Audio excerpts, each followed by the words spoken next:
Welcome, welcome, one and all. I am Breeze Olson here in foggy, sunny, foggy again, Santa Cruz, California. It's schizophrenic weather once again. That's what we get this time of the year. Ladies and gentlemen, this is GymACT Live. This iteration is a dual meet between Washington Men's Gymnastics and Arizona State University.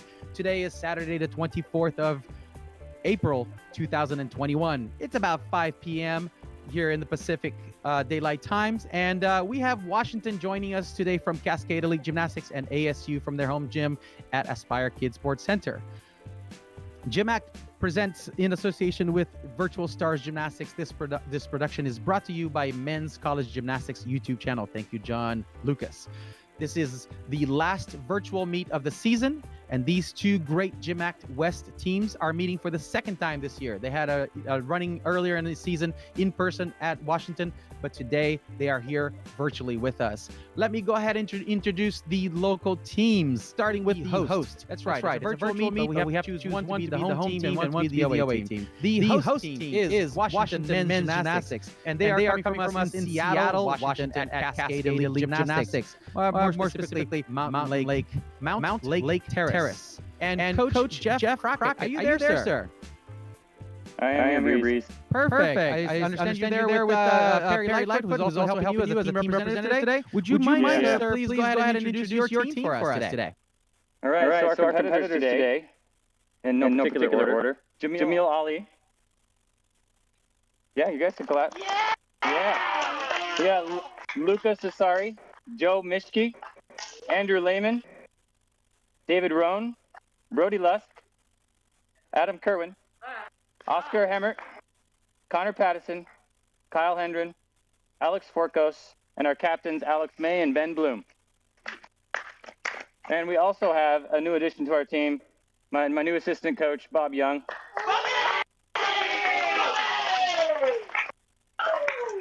And those are the dogs for you. Well, that's exciting. Thank you, Jeff, for introducing the team. And congratulations to Bob, the new assistant coach there at Washington Men's Gymnastics. That's great. Moving right along now to the away team, if you will. Arizona State, ASU, coming from Chandler, Arizona at Aspire Kids Sports Center. Coached by Scott Barkley, Rob Cervic, and Ethan Shaw. And we're going to go ahead and bring on Coach Scott. Are you there? Or who's going to be speaking for the team today? Right here. Awesome. So go ahead and introduce the team, please. Coach wants you to introduce the team. Go ahead now. Just the feedback is over there. All right. Hey, good to be here. Looking forward to our meet with Washington. Here's our lineup. From St. Charles, Illinois, a sophomore, Austin Jones. Woo! Freshman from Gahanna, Ohio, Clayton Cunningham. Senior from Lubbock, Texas, Dalton Hopkins. Sophomore from Rancho Santa Margarita, California, Dylan Houtmeyer. Senior from West Valley, Utah, Esteban de Montiel. Freshman from Barksdale, Louisiana, Ethan DiGirolamo. Freshman from Atlanta, Georgia, Jack Sylvester. Senior from Tempe, Arizona, Captain Jake Schroeder. Senior from Mesa, Arizona, Jeffrey Bittner. Sophomore from Fort Collins, Colorado, Jordan Bird. Senior from North Chesterfield, Virginia, Kewan Watts. Freshman from San Diego, California, Sean McClure. Junior from Henderson, Nevada, CJ Christian Jennings. Sophomore from Oak Park, California, Blake Tingzon. Senior from Detroit, Michigan, Captain Anthony Tone Mills. And we have one more, a junior from Henderson, Nevada, just got hurt in warm-ups, but it's Vinny Colosimo. Woo! All right. Thank you, Assistant Coach coaches. Scott. Nope, go on. Evan Shaw, Rob Servik. Boom. There they are, the men of the hour. And once again, I'd like to congratulate your staff, by the way, for winning the coaching staff of the year from the CGA. So congratulations to the Arizona guys. And we'll see today how good a job they actually do. Anyways, ladies and gentlemen, those are the two teams competing today. Washington Men's Gymnastics and ASU from their respective home gyms, both in Washington and Arizona. I would like to start things officially here with the official playing of the national anthem. So if you could and would please stand or do whatever you need to do to honor the playing of the Stars Spangled Banner.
Thank you very much. Gentlemen, now please, athletes, go ahead and begin your first event, 2-minute one-touch floor exercise. Both teams will start in the same event while I introduce the rest of the virtual family here with us today. This is GymACT, and GymACT's mission statement is, we're here to foster the growth of men's college gymnastics programs, strengthen and raise the level of our sport, and protect the relationship and integrity of the collegiate gymnastics. While promoting the essence of the sport and its competitiveness, we provide ideas and tools to inspire the creation of new teams and support existing programs in their pursuit of higher standards. That's right. We have with us today 2 veteran teams, but GymACT is now 11 teams strong this season. We have teams the likes of Arizona State here with us today, Georgia United and Kansas City United, 2 brand new teams this season. We have New York Alliance. We have NorCal United. Shout out Condors. We have Northern Illinois. We have Rocky Mountain Pride, Southern California United, Temple University, University of Illinois Chicago, represented here today with Charlie Nelson. We'll see him in a bit. And Washington Men's Gymnastics, the second and host team for tonight's competition. So 11 teams across the country, some new, some veterans, some brand, some in the middle. And we'll talk about all the teams a little later today. But let's go ahead and talk about the fact that we have Robert Davis. And he's the man, the digital brains behind the virtual Stars Gymnastics website operation. He created, modified, and maintains the website that we see today, whereby the scores are presented to you, the audience, in real time, directly from the judges as they enter them. And you also get the video right there. And it's a fantastic platform. We love it. Thank you, Robert, for all your work. We have with us the production manager, Mr. John Lucas, taking care of all the video needs today so that we can talk about the wonderful gymnastics that you see and be able to see it all live and streaming in real time. Thank you, John, for everything you do. We have the judges today with us, the esteemed and honorable judges, Mr. Peter Wiggin from Arizona. We have Nat Hammond from Nevada, and we have Paul Evat from Illinois. Gentlemen, thank you so much from the bottom of my heart. Of course, without you, it would just be us talking about gymnastics and not knowing what was actually happening. So thanks for your hard work and dedication. I will go ahead and ask you now to go on to your own meet management system channel on Discord so that you guys can go ahead and get to work, and I can talk about you behind your backs. Thank you, gentlemen. And introducing, last but not least, the commentators for tonight. With me, my good friends, my family. First, coming to us, I believe, from somewhere in Sacramento, Mr. Carl Meter. Are you there, Carl? I am. Awesome. Good to hear your voice. Knowing you're here with us. Thanks for being here. Can't wait to hear what you have to say about Washington guys today. And you're a compatriot, Mr. Nathan Suji. How's it going? Hello. Back in Santa Cruz. Oh, yeah, there you go. Finally back hometown. Awesome. Good to have you here nearby. And got to see you yesterday at the gym. That was super fun. All right. And also joining us. Yeah, exactly. And also joining us today from Chicago, I believe, Mr. Charlie Nelson. Yeah, how are you? Thanks for having me. Thanks for being here. Charlie is, of course, the head coach for UIC, and he's here to check out his competition for nationals. Exactly. A little scouting here. Before it's all charity work. That's It's right. all Exactly. It's not Exactly that, right? I didn't wear my UIC shirt on purpose for a little exposure and everything else. There you go. Well, I am thrilled to have you guys here. I know that between the four of us, there is a plethora of experiences and information that we may be able to share. Well, you guys have information. I have all kinds of weird things to talk about. So I'll let you guys do most of the talking today. I will not be talking about Nathan because I've known him since he was about 4 years old. And if I start talking about him too much, then he's never going to get another job. In the There's a reason I don't have a job right now. That's probably true. So there we are. I am going to go ahead and get things rolling. So we're the beginning of the meet is always this tense moment, right? All of the athletes are ready and they're waiting for the judges. And we're waiting for the judges. So everyone just bear with me for just a moment as we check camera angles from each gym, make sure that they match. This is, of course, a virtual competition being hosted today by virtualstarsgymnastics.com. If you're watching on our website, you're going to see the scores being presented live and in color directly from the judges. If you would like to click on and finagle your way to go into the YouTube channel, then you can comment, ask questions, and one of us commentators will eventually check onto those in chat and see what's going on. In fact, let's take a look at it right now. If anyone wants to say anything, I'm just going to say hi to Rowan and Anna. Thanks for being there with us. Anyone else wants to join in the YouTube channel for more comments? Please do. We're lucky to have you. And for those of you who are out there in the world, tell people about it. This meet is starting right now, live and in color. And if you tell your friends, tell your family, they can come and join the fun. This is the last virtual competition of the season. And the teams looks like they're about ready to start. So we're going to start right away. I'm going to present to you here I'm not going to present, I'm just going to talk about, on floor exercise. We have the lineups in the order that they're going to be competing, presented right there on the Virtual Stars website. So if you guys are checking that out, you're going to see that the first man today from Washington is going to be Mr. Kyle Henderson. And I believe we're getting ready to... Hendren, excuse me. Kyle is I think he's one of the tallest guys on UW's roster right now, and he really makes use of the long lines to do, nice layouts and really show that he's in the correct position, because the longer you are, sometimes the harder it is, but the better some of those nice long layout shapes look. That's correct. And just a little bit of house cleaning here. Just make sure that if you're watching the stream, because those of us who are live and watching the stream, make sure you mute that so you don't have that 20-second delay popping back at us, and that you are also muted in all places except the single channel on Discord. That'd be fantastic. We're ready to go here, thanks. We're ready to go, fellas. Nice. All right, with us today, we have the judges, Peter Wiggin, Nat Hammond, and Paul Evat. Peter Wiggin is going to be doing the execution values for all the floor routines today. And for this first rotation, we're going to have Paul Evat doing the difficulty for the Washington team. And then Nat Hammond is going to be doing the difficulty for the ASU team. So we have a a two-man panel on every routine, and the judges will swap which one they're doing the difficulty for. And we'll talk more about that as we go. But for those of you who are gymnastics geeks, you may have followed that. So and if you didn't, then let me know how clumsily I'm doing. Clumsily is a word. That's why I'm using it. What? It is now. Well, it's a fantastic setup because it keeps the action going, and it's routine after routine, and it really I think takes a little pressure off the judges too to not have to do quite so much when it comes down to getting that right score. That's right. That's right. Yeah, it moves quicker that way. That way the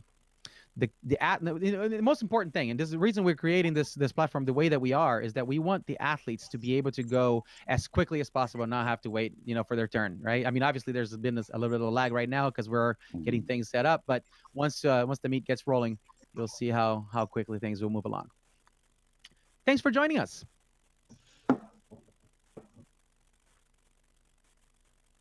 The nervous pacing back and forth before before any routine really, but the first guy up, you're just like, it's my job to set the mood. It's my job to set the mood. How I do is going to determine the rest of the meet. We call him leadoff man, Yeah. Whether, all right, ladies and gentlemen, here we go with Mr. Kyle Hendren on the floor exercise from Washington. Boys, take it away. All right, let's see what he does.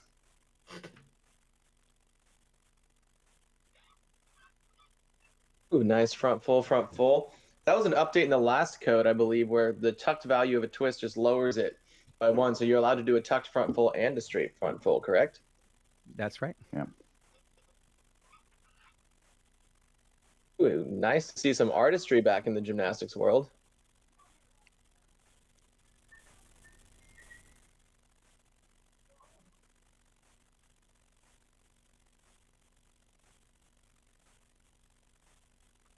Nice and clean. Nice. Absolutely. Just a slight hop on the landing. Hopefully by nationals, those will be cleaned up into solid sticks. Just like that, or cleaned up by the next pass. That's even more ideal. Even better. Kyle almost always does a scale right before his dismount, so we have a good idea that he's coming into his last pass here. You don't see too many of those anymore with the 70-second time limit. That is true. I think a scale is better than the foot dusting. I would agree with you there. It looks a little better than the duster, that's for sure. Well, there it is. Our first athlete for the evening, Mr. Kyle Hendren from ASU. That was a beautiful routine, a great way to start. Starting the meet, the first guy up, as Nathan mentioned earlier, it's always a nerve-wracking experience. And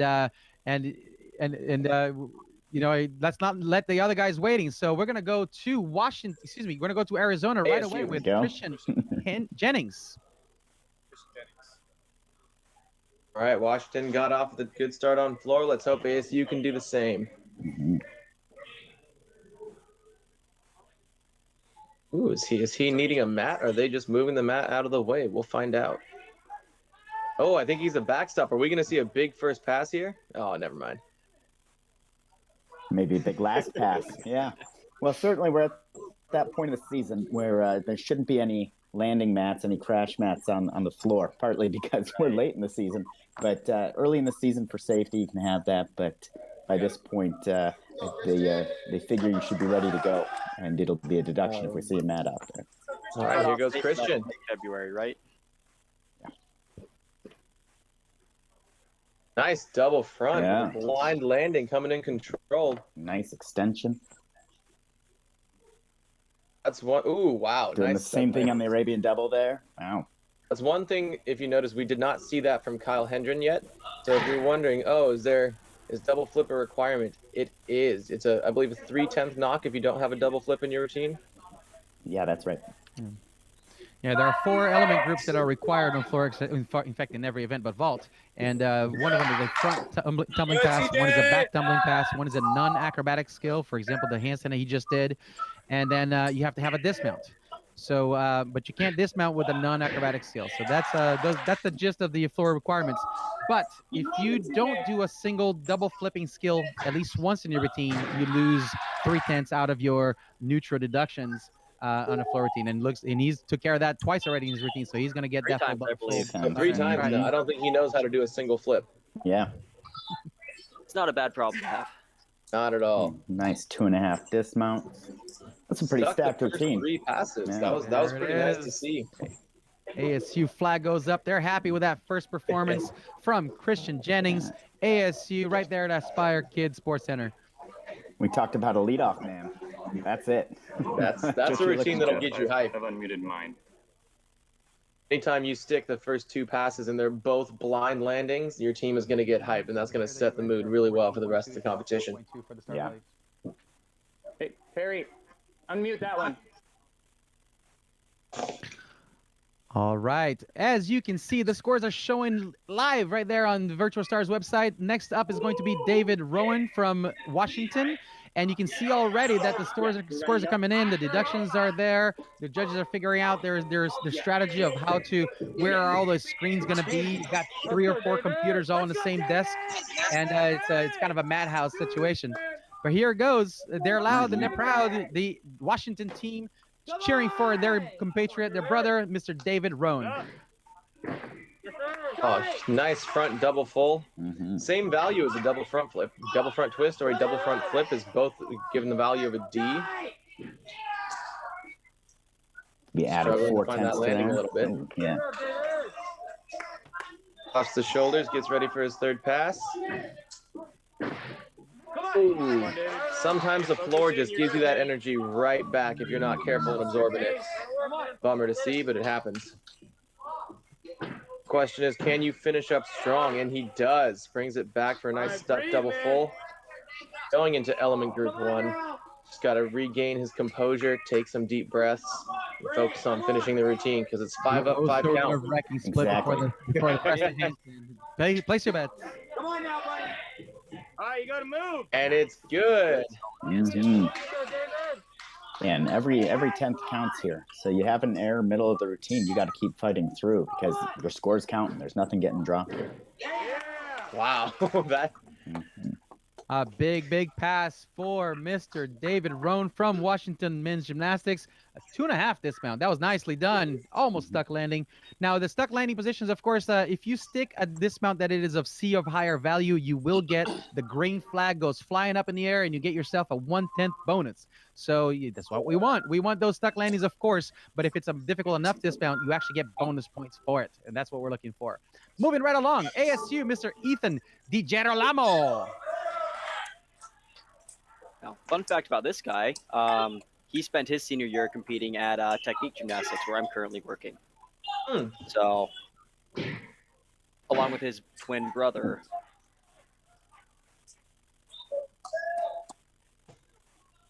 Gave it a little extra power on the Arabian double front. Ooh, into a nice front double full. This man's got a lot of power. Yeah, I recall him being a pretty strong tumbler.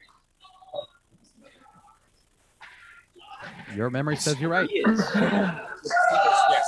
He is bouncy. It looks like he's on a rod floor right now. Maybe he is. Someone should go check those springs on the floor.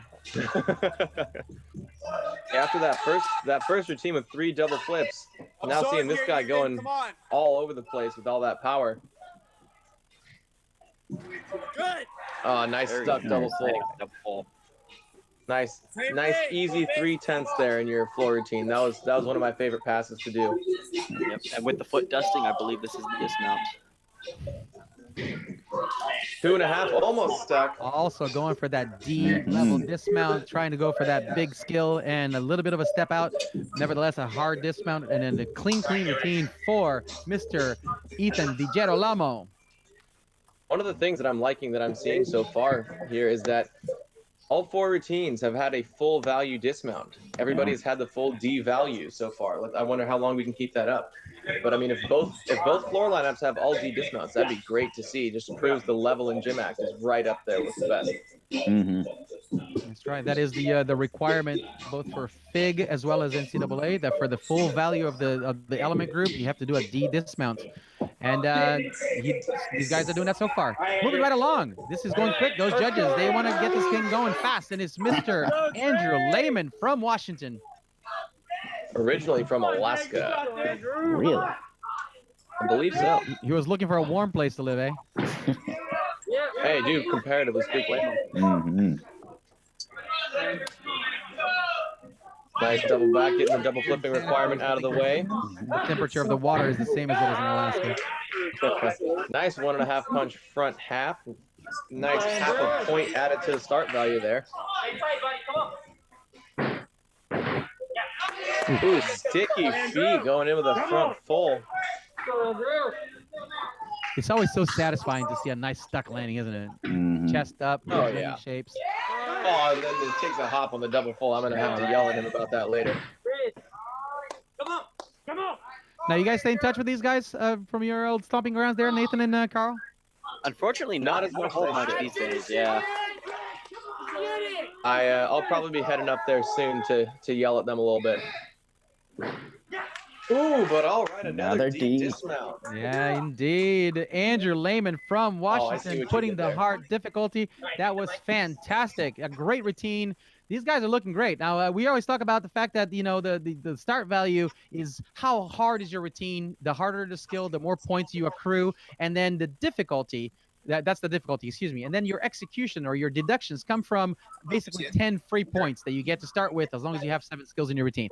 And as long as your deductions are less than 2 points, you're doing pretty well. And so far, we got 4 out of 5 guys with less than 2 points in their floor routine. So these guys are hungry for good scores here. Moving right along to Austin Jones from ASU.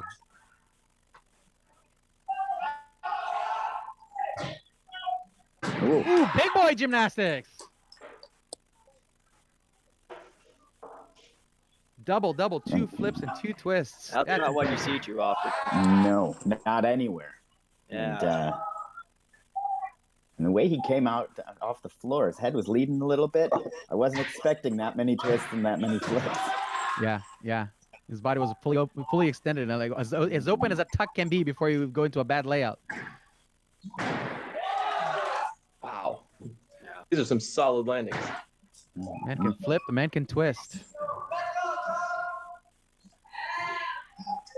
Yeah, these teams are getting ready for national championships in a couple of weeks. They're definitely putting their big boy gymnastics on here on the first event, not holding back at all. Full twisting double back dismount, the stick. Nicely done. Put that flag up in the air. That was gorgeous.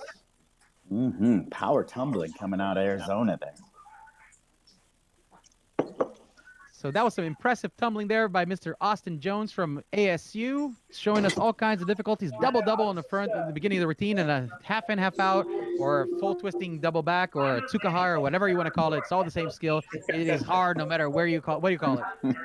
But it's very hard at the end of a routine. And it's really hard at the end of the routine. That's right. You might see a few times at the beginning of the routine and very rarely at the very, very end. A lot of varies on that one because that's how hard it is. Moving on to Brody Lusk from Washington, coming to us from Cascade Elite Gymnastics.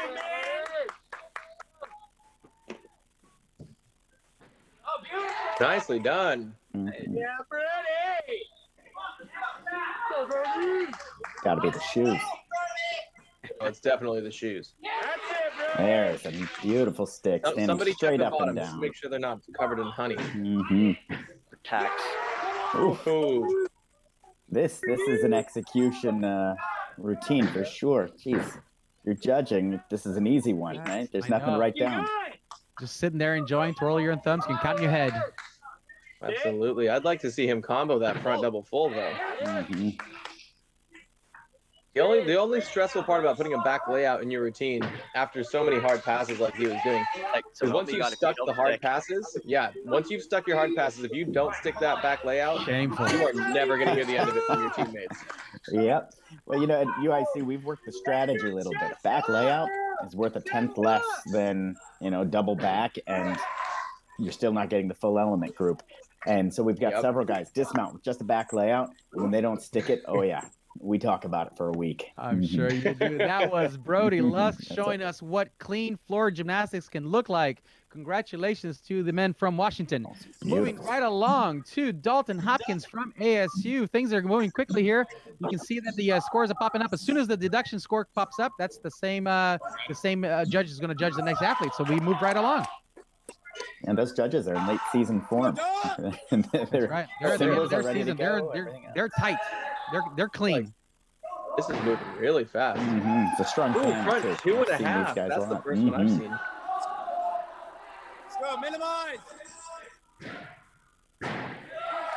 I always wonder what some of the cues you hear yelled from the teammates mean. I just heard minimize yelled, and I'm not quite sure how that applies, but it means something to them. Stay with it. You're good. Code. Let's go. Absorb here. Or not, right? Because you know from competition that you can hear the energy, but you can't quite tell what they're saying. So they can say anything at this point. As long as they're saying it loud, it doesn't matter.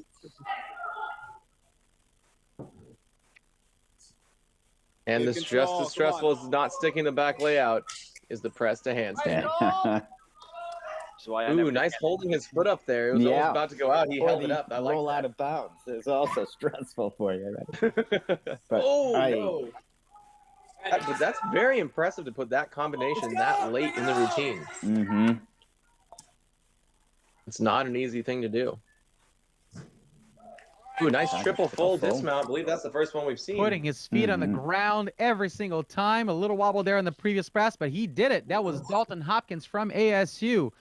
Another fully packed routine. Man, we're seeing some amazing gymnastics today. And one of the things that's impressing me the most is that not only are these showing some good high-level difficulty, but they're also keeping it super clean. I mean, we got a couple of hobbles here and there and a couple of hops or, over rotations, but other than that, these guys are putting it down where it belongs and showing what it's like to be the top seeds of the conference. Absolutely. Still have all D dismounts through and through. Quite impressive. Yeah. That's not a knock on UIC, Charlie. Oh no, I was about to say that so we've divided, as Breeze mentioned, the conference into a couple of, the league into a couple of conferences, but Washington and ASU are leading overall, in those national rankings. UIC and Temple hanging right behind, but they've got teams to watch. All right, we got the execution levels are in, so we're going to move right along to Mr. Alex Forkos from Washington. Nice and clean and getting that double flipping requirement out of the way. Forkos is a very long gymnast. I believe we might see him on high bar. He has some of the best in-bar work that I've seen in a while. There's long legs, great compression. He just likes to be clean, simple, and perfectly executed. Breathe. Come on now.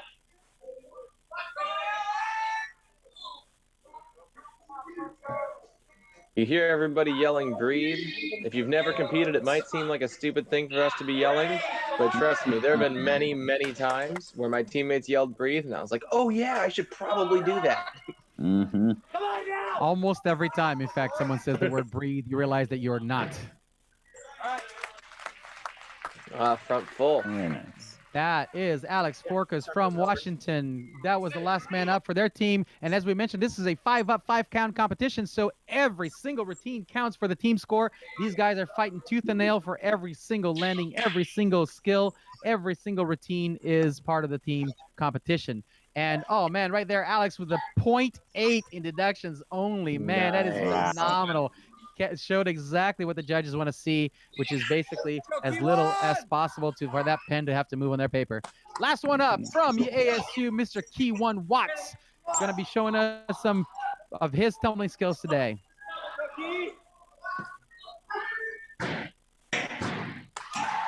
Oh, beautiful front pike. Straight punch, double pike. That is a difficult way to start a routine. Blind landing. Now you double. Key1 is a formidable force to compete against. That is for sure. He's one of the best gymnasts in the nation. Hands down.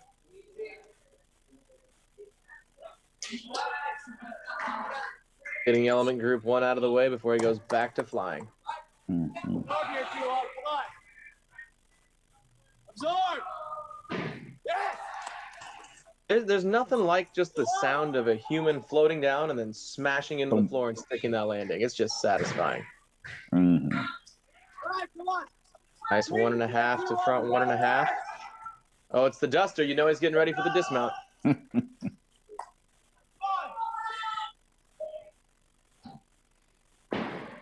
And another full in. That is just straight P1 power to Watts get that around from his feet. Arizona State, showing what powerful tumbling can look like, keeping it clean, keeping it beautiful, keeping it artistic. That was a great, great start of their competition. Ladies and gentlemen, these two teams are on fire. That was, I believe that was 10 hits routines on the floor exercise. We had a little wobble there from I think Dalton earlier in the last pass, but other than that, it was no. Excuse me, that was one fall. I think it's 10 hits early in the season. This point in the season, I think they want to see something a little tighter, a little cleaner. Yeah, we had one But, fall and a double go with back 9. from Washington. Go with Yeah. 9. All right, all right. David Roan, I believe. David Roan. All right, I must have blinked. Yeah, David Roan went Nevertheless, down on his double back. But some great performances from both of these teams on a first event. This is an exciting thing going on. This is GymACT Live, Washington Men's Gymnastics versus Arizona State. I am joined today by Nathan Tsuji, Carl Meter, and Charlie Nelson here to help me talk about these two amazing teams. Guys, what do you think so far? I gotta say that from the last meet that I watched, the last header from ASU and UW to now, the level of refinement in the routines has gone up significantly. Everything is cleaner, the landings are cleaner, the difficulty is up. I think we really only had a handful throughout the entire meet of full credit dismounts, and already we've had all but one, I believe. I agree. I believe one of the things that we're seeing in this competition, not only are the gymnasts actually back in the gym and training regularly, I believe, correct me if I'm wrong, but they're getting that refinement, like Carl was saying, more difficulty. But it makes you realize gymnasts rarely take more than a week off in an entire year. So I thought somebody was starting the routine. So actually they're gonna start pretty soon here. So I just want to go ahead and let people know that what's going on is that we're gonna move pretty soon. Oh, wait a minute. We're gonna hold back a little bit as I'm hearing things from both sides of my head. We got the loud music playing in Washington, and they're definitely getting pumped and ready for their routines. You should mute them. Right? It's volume down a bit. We've never been yelled at for volume, have we, Carl? Yeah. No, Right? never. I'm gonna go ahead and mute these guys until they actually start their routine. Yeah, if it's one thing we like to do at UW is play the music very loud. Yeah, there you go. So let me just give you guys an update real quick on the team scores. And after one rotation, it is a phenomenal competition today. It's going to be a close one all day long, folks. We have in second place after a floor exercise, Washington Men's Gymnastics with 62.6 and Arizona State with a 63.6, which then brings us to Mr. Perry. We're going to go with Adam Kerwin on Pommel Horse for Washington.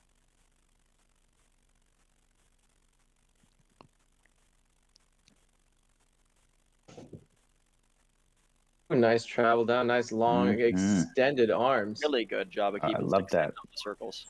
Yeah, I have no idea what it's like to be able to have arms that can push down that far on the pommel horse. Yeah. Going up. Ooh. Full value dismount. There it is. Get on, get off. Do your routine. The number one rule of pommel horse is stay on pommel horse. And then you only get off when you're supposed to. Great job there for Mr. Adam Kerwin from Washington, getting that first so difficult first man up on an event, the hardest man in the event in men's gymnastics as far as I'm concerned. It was one of my favorites though. Hardest event in gymnastics, yeah. Almost a love-hate relationship. It always is. It always is. It is my favorite event to watch. It's so nerve-wracking. I mean, it's a little bit like watching a golf swing, right? It has to be there's some fine detail that you have to pay attention to, and you see a little bit of a swivel at the end there. You know the guy's going off way on 3 skills later. So you keep an eye on it. You can see it coming from a mile away. Moving right along, we have Jeffrey Bittner from ASU. If male gymnasts aren't necessarily known as the best dancers, but one of the things you can do, like you're seeing in the right-hand corner of your screen, is just visualize your pommel horse routine if you need to impromptu dance. But there's a rhythm to the swing, right? We've pulled out metronomes before, right? Swing with that. Oh, nice scissor travel to start. Good extension. Look at that straight circle. Nice. Got a nice circle. But their pants blending into the wall, you're not going to see any form breaks. The trick is, can he keep that velocity through the entire routine? That'd be nice to see. Up he goes. And he did. Ladies and gentlemen, that was Jeffrey Bittner from ASU showing some beautiful swinging on Pommel horse. Extended swings, giving the judges nothing to do. We like that. Whew. And here comes Joseph Mitski from Washington. So far, we've seen some nicely constructed routines. Get on, fulfill the requirements, have some difficulty, pop it up to a handstand, and get off. That's what you want to see. Absolutely, that's definitely what you want to see there. Just Joseph getting ready on Pommel horse. Get ready to pop up. In fact, I heard Charlie say once that put your 7 skills together, you get 10 points. Don't push your luck with any more if you don't have to. The 10 skills. We're going for the 10, but no, they give us 10 points. That's how the code works. We're going to build some, but the most difficult routine in the world is adding half of that. Right? So that's just math, statistics. Got to go for it. Do it well.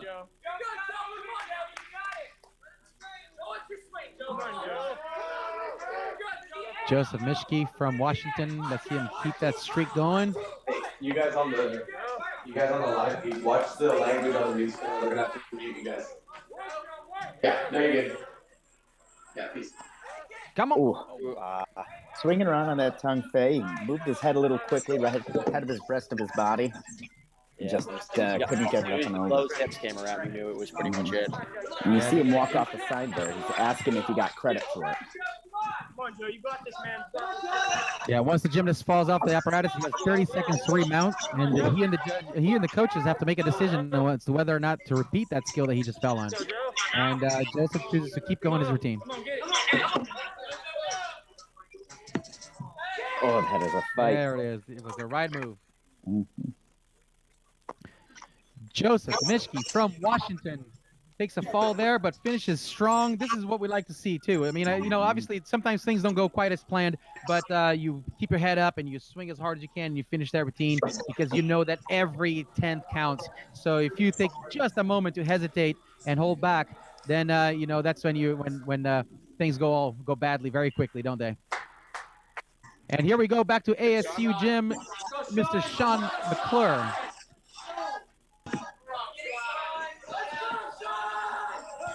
And I love the energy in both of these gyms. These guys are fired up and pumped. I'd rather hear them than me. Oh, absolutely. A lot of single pommel work in a row there. Very, very difficult. Little struggle on the one pommel, keeping the hips extended. I struggle just touching one how much flex the hip, shoulders. That'll fight you. Hey, if Donnell Wittenberg can figure it out. Shaney Humphrey. Showing my age, but... Now I wonder if Alex another hit routine for ASU. That was Sean McClure showing us another beautiful performance on Pommel horse. Sean fought through that one for sure. There were points probably 3-4 times where I thought he was coming off there and recovered really nicely.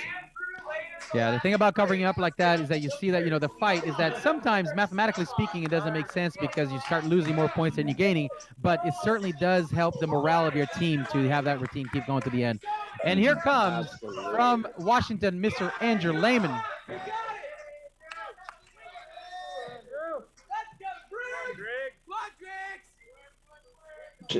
Sounds like they're calling him Driggs. I'll let you watch them both figure that one out. Yeah. Come on. Andrew's not swinging with the same level of difficulty the last few guys we've seen, but he's staying on, getting a handstand dismount up, and it'll work. A good solid routine for the middle of the pack from Mr. Andrew Lehman from Washington. Well done. Stay on the horse. You do what you got to do to stay on the horse and get an easy score. Pommel horse and high bar for me was get on and off as fast as humanly possible. Well, that was the majority of the team there for a while. Those were the two effects. Where you got up, you hit your elements, you got off, and you tried to minimize deductions. Exactly. Take the least amount of hits as possible there. Recently, now we're getting more routines from UW that are actually putting up some more difficulty. All right, and the judges are calling the next guy up from ASU, Mr. Dylan Hopmeyer. They are blazing through. That's fantastic. These judges are mounting in the reverse loop position. Oh, never mind. Oh, Thought he was McCool gonna scissor go in the travel backwards. across the horse. It's a D value. So he'll get 4/10 for it. One little swing of the legs. And they swing fast in this little pommel horse den of theirs. Mm-hmm. Like they might just lock their pommel horse lineup in there all day and make them train. Yeah. We had a little closet once and we called it the stable. Ooh, wow. And that's how you do a dismount You on knew it. pommel horse. Absolutely. That was Beautifully gorgeous. done.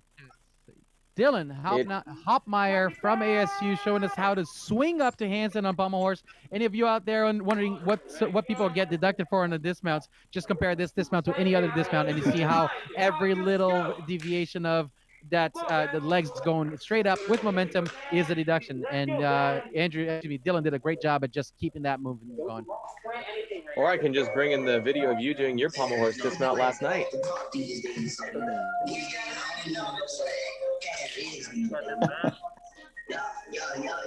This is, I think, our first kind of delay with some judging, and it's amazing what those judges are doing. Right? I'm gonna go. But yeah, I mean, judges, they've got to know every skill. They've got to know the value of it. They've got to write it down. Then they have to compute the score and come up with the total value, and then subtract, the execution deductions. They're doing a lot of work. It's pretty amazing. We're gonna have to keep this recording of you praising the judges so that when you're actually coaching, you see how you feel about that. No, I always know that. Yeah, sometimes heat of the moment on the floor, because I'm trying to do the same thing. I may disagree, balls and strikes, and sometimes I want to argue over the strike zone. But no, it is incredible. There's no level of official in any sport, I think, that does what a gymnastics official does. And those guys, they basically don't get paid to do it. So you can't say enough about it. Absolutely. That's the one beauty of the community of men's gymnastics, though. I mean, we're all here because we love it. People come back and judge. People come back and commentate. Breeze comes back, hosts the whole thing. You're a head coach of a program. You're popping over here to commentate on two rival teams. You don't see that. All right, boys. Here we go. Mr. Ben Bloom from Washington. NorCal boy. Region 1. Sorry. No, keep going. Another full scissor travel across the horse. Pretty common element I think I suspect we'll be seeing more of. Yeah, it's an easy 4/10 if you can do it. Ooh, nice. Yeah. Using those long arms to get across. That's pommel horse is a little like a video game where you put things together. Yeah. And a little bit of struggle on the dismount there. That's what Breeze was talking about on the last routine, is you want a completely uninterrupted rise through the hips and legs as you go into that press. Or it should, excuse me, it shouldn't be a press, it should be a swing. I'm not. There was no credit for that dismount, I think. So he's going to do it again, right? As soon as his legs stopped going up completely and they came down, then he loses the value. And the dismount, as we mentioned on floor, right? Full credit dismount is going to be 4/10 for the D value skill he did, plus 5/10 for the element group. So we're talking about a point swing. Yeah, obviously it's a bit of a risky move because you gotta trust yourself and be confident with what you're about to do, because if you mess up a second time, then you're really in bad shape. But obviously Ben Bloom knew what he was doing right there. He conferred with his coaches, decided that no credit for the dismount is not good enough, and finished it like a champ. Well done, Ben. I know for a fact Ben Bloom constantly does Clayton Cunningham.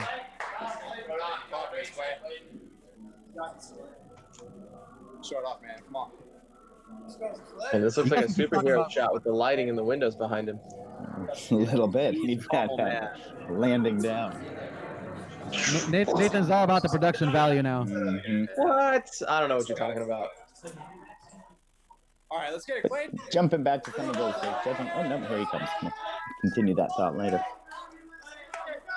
All it takes is when you want to say something, they start. Exactly. If you want to start faster, just start saying something very intelligent. All right, so he's about to do a pommel horse routine.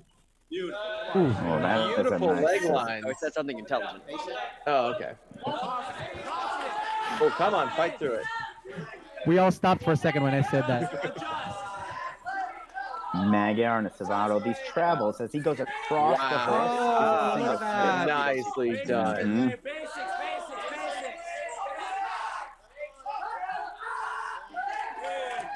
Beautiful. All right. You've seen several guys travel across the horse Clayton Cunningham from ASU. All right, somebody tell us a little bit about why we all went so insane for those 3 loops in the middle of the horse. Somebody's got to address that because of the First of all, it's unusual, uneducated right? viewer. You don't see that every day, which is amazing. So we all love the difficulty that is, that's creative, and that's what that was right there. So that's and it also raises the value of the skill, and that's it. That was going to start being intelligent, but then I have to stop. Luca Cesari from Washington. Luca has a very good pommel horse routine. A lot of Russians, nice. A very stressfully slow swing when she starts his Russians for me. Wow. He does carry a really. I've been watching Lucas swing horse for a long time. He's an Illinois boy, and you can really tell the difference in the rhythm from Lucas and some of the guys from ASU, where the speed was like the way to go. And look at him, how well controlled. Oh, man, it's gorgeous. It's what makes pommel horse so great to watch. The rhythm. This is that stressful part I was talking about. All right. Nice. Yeah, if ever you guys had a pommels guy, Luke is it. Yeah. Yeah, what the audience doesn't get to see is that every one of us have this mutual understanding of the gymnastics that's going on, and we're all nodding with a huge smile on our face, going, "Oh yeah, that was it. That's the way to do it." Just like when someone's about to fall and the whole crew leans over and everyone almost falls off the screen all at the same time. Love it when that happens. All right, well, that was Lucas Cesari with a gorgeous pommel horse routine with only 1.6 off in that entire set. That's a good way to go, and means that we are ready to go for the next guy at ASU. He was the last guy up on floor. He's going to finish things up for them on pommel horse as well. This is Key1 Watts. Yeah, that's definitely one of my favorite things about this Zoom is you can see everybody when someone's about to fall. Lean over.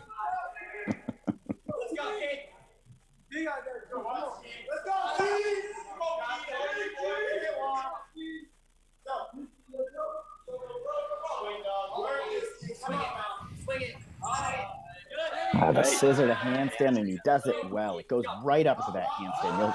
I was about to say, you'll see guys fight for it. And he had to fight for that second one, so you got to see back-to-back. There was actually 2 different types of skills, but one that popped right to the handstand, the other one that was a little rougher. Come on. Nice. So close to pulling it up.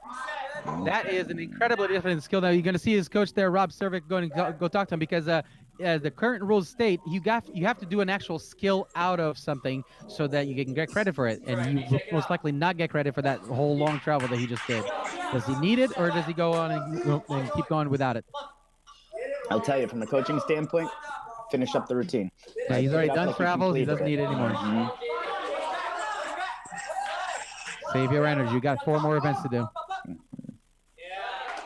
Nicely done. Beautiful ending for Key1 Watts on pommel horse. Once again, showing the veteran knows how to take care of business. Falls down, fighting for his life, but then, goes right back again and shows what beautiful gymnastics can look like for the rest of the routine. Well done, Key1. Gentlemen, that was rotation number 2 for Washington versus ASU in this here GymACT Live competition. We are moving right along. The scores are being presented right there on Virtual Stars Gymnastics. Let's check in with our friends on YouTube, see if they have any questions for us, any comments. Let me know how wonderful I look, all those things, right? Let's see. We got we can qualify and proceed. Yeah, we're having someone's mentioning, what's going on with this whole conference thing. Well, Charlie, you wanna address that a little bit? Yeah, I'll talk a little bit about it. So we have announced that this is a conference championship head-to-head match. But very briefly, if I get enough time, and I'll continue if I run out of it. But GymACT is growing so fast. We have 11 teams this year. We may have 13 or 14 next year, and we expect to see more coming online in the years to come here. And so we got to a point where we said, you're not going to be able to see every team. You're not going to be able to have everybody possibly getting to the national championship. So we need to start looking at a conference structure.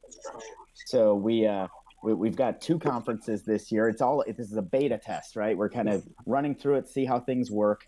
I'm going to go ahead and share the screen here and show people go what for we're it. talking about. Yeah. There's a bit of a bracket here. We can thank Jesse Kitson-Ailson from Temple who put it together there. And we've slowly been updating it and Sometimes the guy who's in charge of it doesn't necessarily update it in time. But we're looking at the GymACT East standings right there. Sorry, no, we're back to GymACT West. Back to the West, yeah. Yep, no actual names, right? GymACT West, Division A. Again, it's a test system right now. But really what we wanted to do was we wanted to keep a championship opportunity for every competitor in the conference. We wanted to make sure that the regular season counted for something. And we wanted to also build some rivalries based on, the geography of where we are. Of course, virtual allows us to compete with anybody, anytime. But if we don't want to strain budgets and have head-to-head competition, face-to-face competition. So what we've done is 2 conferences, East and West this year, and then each conference split into an A and a B division. And then you have to meet every team in your division once. And you can see that there. We'll take Arizona State, of course, ran away with their division 2-0, and then Washington 2-0 as well. So now they're seeded number 1 for each division, and they're meeting tonight for a head-to-head gold medal match. One of these 2 teams will win the conference title. And then there'll be a bronze medal match between the Rocky Mountain Pride and SoCal, and they'll compete. Is that tomorrow? Is that right, Breeze? I think that's what's going to happen. Well, Southern California is going to be competing against ASU in person, but I believe that I'm not sure if submitting some scores Rocky for Mountain is going to be doing virtually. Yeah. Yes, COVID world, right? So we'll roll with the punches. But essentially, what we're looking at now, that bronze medal match, the winner of that head-to-head will be the 3rd place team. The winner of tonight's competition will be 1st and 2nd place in the conference. And we haven't made any final decisions yet. Like I say, it's a beta test. And so as we look toward the future here, it could be that winning your conference gets you an automatic bid to the national championship. Probably still have some at-large bids, things like that. But we're collecting the data this year, going to take a look at it, see how it worked. But so far, I think it's working fairly smoothly. The most difficult part has been, of course, because of COVID. Trying to get these teams to match up, and even with the virtual world, you say, they can compete anytime they want to from anywhere. But you would be surprised how hard it is to get the schedules right. My UIC had to reschedule twice with Northern Illinois. We rescheduled 3 times with Georgia for our head-to-head, and then we had to cancel our conference championship, the East gold medal match between Temple and UIC. Because Temple was knocked out of their gym, and we weren't going to let them. We want to beat them at their best, so we weren't going to have them out of their gym for 2 weeks and then try to turn around and say, come compete against us. Yeah, that's the thing about it. Gymnastics happens like that. You want to make sure that you're the best guy out there on the floor, not just because the other guy's not doing their ultimate gymnastics. Moving right along to rings now. Charlie, thanks for that explanation. We have Connor Patterson from Washington. Going into the 3rd rotation here, ASU is leading by 1.3, so it's still a pretty close game. There have been several meets in the past where the margin between ASU and UW has been very narrow down to the last event or 2. I've been a part of competitions where the results were even reversed after we announced the results because things were so close. I recall that meet. Yeah, and both of these teams today are suffering from some injuries and replacements last minute, and so it's anybody's game at this point. Part of gymnastics is about staying healthy all season. That was my biggest challenge, is trying to just compete all 6 every competition. Yeah, you were a little more successful at that than I was. Oh, nice. Very dismount. Several sets of arms up in the air. That was Connor Patterson sticking a double flip with a 1.5 twist. That is a hard landing to stick, and he did it. I don't know if you guys could see this on the Zoom here, but I'm pretty sure everybody that was actually watching that routine flew back from the screen and threw an arm up. It was really funny to watch. Try not to punch the screen before you close. That was a beautiful set by Connor Patterson. A great way to start there for Washington. Again, keeping the deductions down to a minimum. That's a great way to start. Well done. Moving right along. ASU, we have Jordan Bird. Coach Scott Barkley right there, getting ready to help his athletes, and then this is their gold team. The maroon team goes in person tomorrow against the rival SoCal United, or Southern California United. In-person competition down at New Hope Gymnastics. That's going to be exciting. In-person competition. Haven't What seen does one that of mean? those in exactly. Yeah, I was supposed to actually be down there for that one. Mm-hmm. The basket before the calm before the storm. And the Pretty hanging nice and straddle look at, yeah. plans there. Showing good hip extension. You see a lot of guys struggle with that. You'll end up with a very pikey position. Absolutely. Yeah, if you're unsure what to look for on rings, just think about geometry, right? Right angles, no movement. And anytime you see some movement, the judge is ticking away. Yeah, it's like when you're sitting in geometry class. Sit there, do your angles, don't move.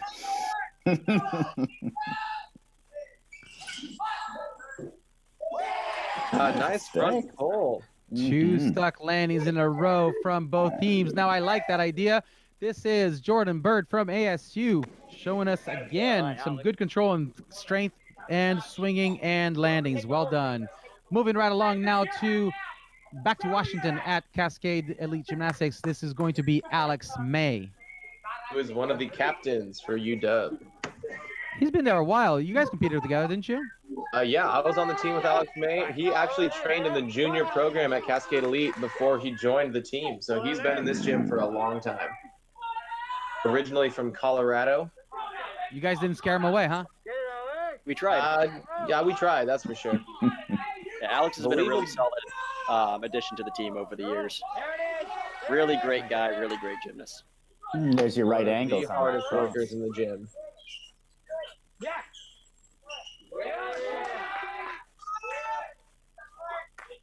I believe we'll be seeing a touch double-double from him. An E value dismount. Correct. And No spoilers now. Come on. Fantastic. You don't see a lot of D value dismounts on rings. Probably the reason that requirement exists on all the events, because rings often would be a little bit lighter. Woo. There we go. There it is. Love Two it. flips, two twists. That is the hardest dismount you need to do to get full credit for that element group. Oh, that's an E value. Yeah. Oh, that's true. That is an E. Yeah. I'm sorry. I stand corrected, of course, as I do. Or Right, and if you're a gymnastics nerd like us, you know exactly how Breeze made that error, because rings is the one event where the extra half twist actually upgrades it. Yeah. I was just illustrating it, helping you guys make a point. That's all it was. Oh, thank you. I appreciate that. Got to make you guys sound smart. That's my job. Looks like Carl would have to be the one to go up next on rings because he's capable of doing a triple back dismount, which is an F, right? Or is it a G on rings? It's a G. It is a G. Yeah. So wow. If I've got a second, hold on. I'm trying to switch back. There we go. That's a lot of varies in the very, very hard category. Andrew, moving right along now to ASU. This is Ethan Di Gerolamo. I'm looking for interesting facts on these guys, and I find out that Ethan likes fettuccine. I love fettuccine. Well, how can you be a rings guy? Not before rings, yeah. It makes you happy. Wow. Oh, helping him. He knows how to cross his T's, that's for sure. Oh, he's gotten strong. I didn't expect this. You would say his lines are straight like Rob Hosta.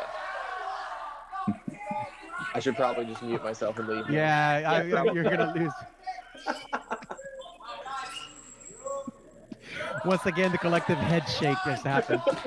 Yeah, that was the collective disapproval. I'm really liking the routine constructions on the ring routines today. These guys are really taking advantage of their strengths, no pun intended, and making some really great choices. Congratulations to them and the coaches on that. Yeah, it's nice to see routines that aren't cookie cutter. I feel like sometimes you kind of know what you're gonna see. Like you might just, what's gonna happen, and with these guys, it's all different. Another duck landing. Yeah, I mentioned that you don't see a lot of. Yeah, you don't see a lot of D dismounts on rings because after you've done 9 skills of that kind of difficulty, right, you're just hoping to land on your feet no matter what you're doing. So to see some of these guys doing double doubles, full and a half, and potentially a triple back, yeah, it's amazing. I'm just happy to get off the equipment after 9 skills. Oh, sweet floor, come to me and let my arms rest. Take the 5-10 hit. No dismount. Just drop down. This will be Jamel Ali from Washington. Jamil. The drop down's more stressful than the back layout. The pressure's really on that one. You'll be doing the figure 8 of shame for days after that. Jamil is a very strong individual on rings. Oh, the Azarian to cross. That is, he made it look easy, and I cannot explain how difficult that is. You know, just put a couple of chairs next to each other, far enough apart, and try to put your hands out the sides and see how that works for you. As we watch both of these teams with some great strength positions, if you want to find a difference maker, watch the handstand. You know, you may be able to see the straps touching their wrists, but he's not their done. forearms. Oh, he's making me tired. Jamil goes big on really loading up those strength positions. What's one thing you can do at home when you can't go to the gym? Work out. A little bit of a rhythm error there. You can't quite sit There's on that it. struggle in the handstand. Yeah. So Charlie said that'll right, good dismount there. So when Yeah, you those say, handstands, that is several tenths that separate him from some of the other guys. yeah. Yeah, the crazy That thing was about Jamil production, Ali from Washington. small Go ahead, step. Yeah, I say a small step is 1/10, middle step is 3/10, large step can be up to like 5. So just because you're doing the hardest dismount in the book, if you take a 5/10 step, might as well just do a back layout.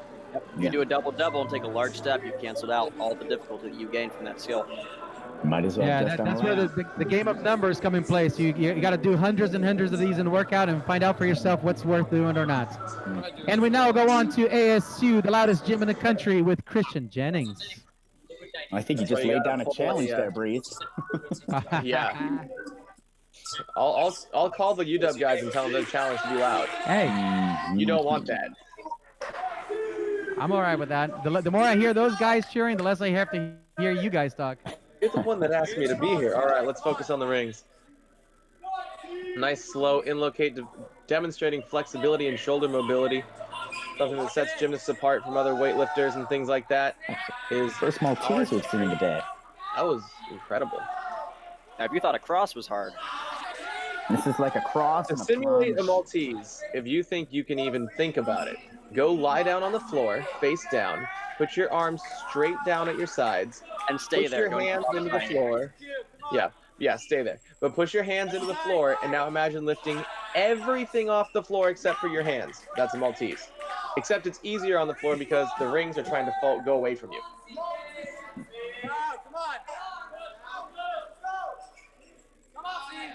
Getting ready for his dismount now. Nice Here's solid team getting hands behind there. him. Oh, he had that There, he's been up to the air too soon. You wanted that landing so badly, ladies and gentlemen. That was that was Christian Jennings from ASU with another awesome performance on rings. You could see it in his face the moment he realized he stood up just a little too soon and lost that stick.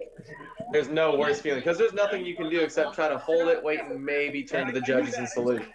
And no gymnast there has is- ever figured out that we're all top heavy. You gotta keep your center of mass down to the I'm ground. about to say Come the on. top heavy, and we don't have the jump around, dance around stick, right? Andrew Lehman from Washington on rings. Jump around stick was my specialty. I gotta say, Nathan was always one of those guys who did stick a lot of his landings. In fact, one of the few routines in a couple of years ago that went viral from college gymnastics was the fact that you stuck every pass on the floor and how unusual that is. Yes, sir. Thank you. Oh, I thought he was going to go to Maltese for a second. Well, we saw him on Pommel horse. I believe it's the same. Andrew Lehman. Right? Yeah. And, I mean, he's not showing off. He's not lagging behind. He's doing a nice routine, taking care of his team. You got to have a score in there. Yeah, we also saw him all on about the floor team. exercise, I believe. And then he does. Nice. And again, That's a almost big dismount.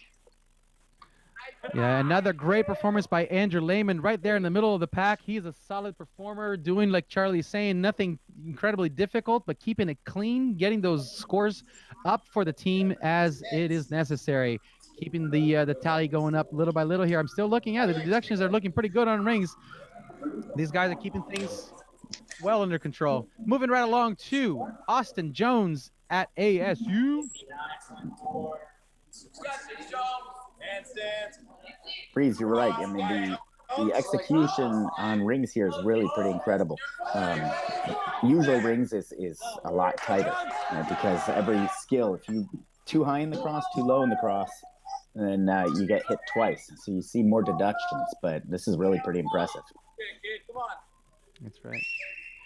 The element groups on rings are strength element, a swing to strength, a swinging element, and a dismount. Let's check it out right here. See what he does. That is a swing to strength. See how he came in a little high and then lower down? That's what Charlie was talking about. Gets hit twice for coming in high and then for going down into the position.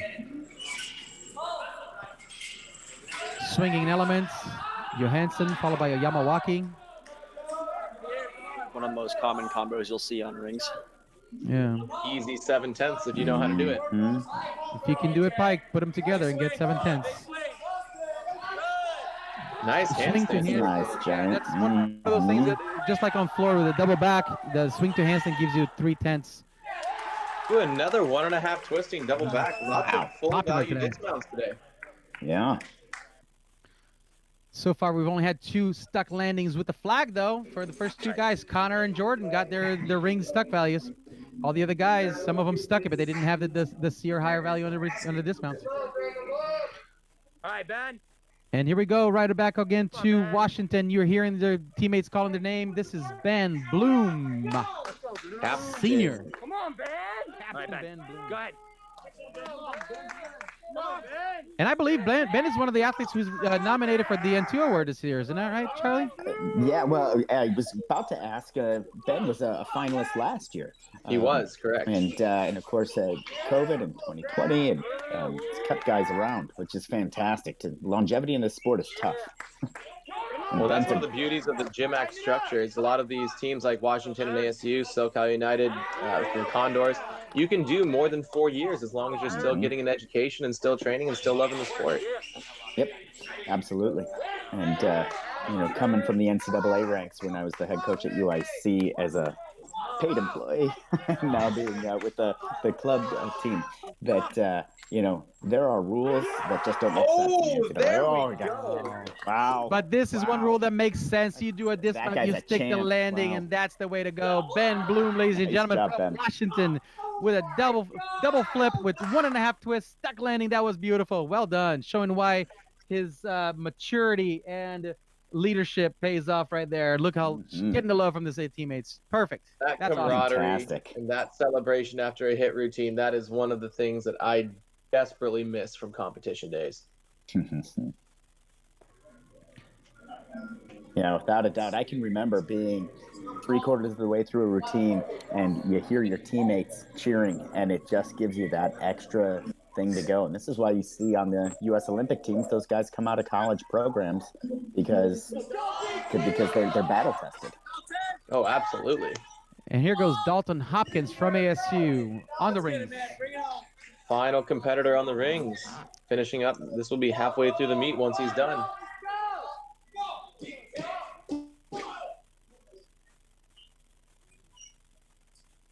And another Maltese. Incredible shape right there. Nice position, nice and flat. Becca Price Planche, we will miss you. Next year, that skill no longer fulfills the requirement for swing to strength. So a lot of the juniors who rely on that for their livelihood will have to struggle through the kip to L. The kip L is swing to strength, but back upright planche is not. It's because I think I give my 2 cents, but I think it's speaking of rules that don't make any sense. Double flip off the rings. That is, I'm gonna go with the hardest dismount ever created right there. I don't care how many flips you do. If you go forward and flip twice like that, that is so hard. Very cool. We had a guy actually at UW who competed that a little while back. Aaron Moss. Really? Yeah. Only guy I've ever. Yeah, he's the second person I've ever seen do that dismount. He didn't really have shoulders though, so he just kind of rolled through himself and then let go of the rings and spun.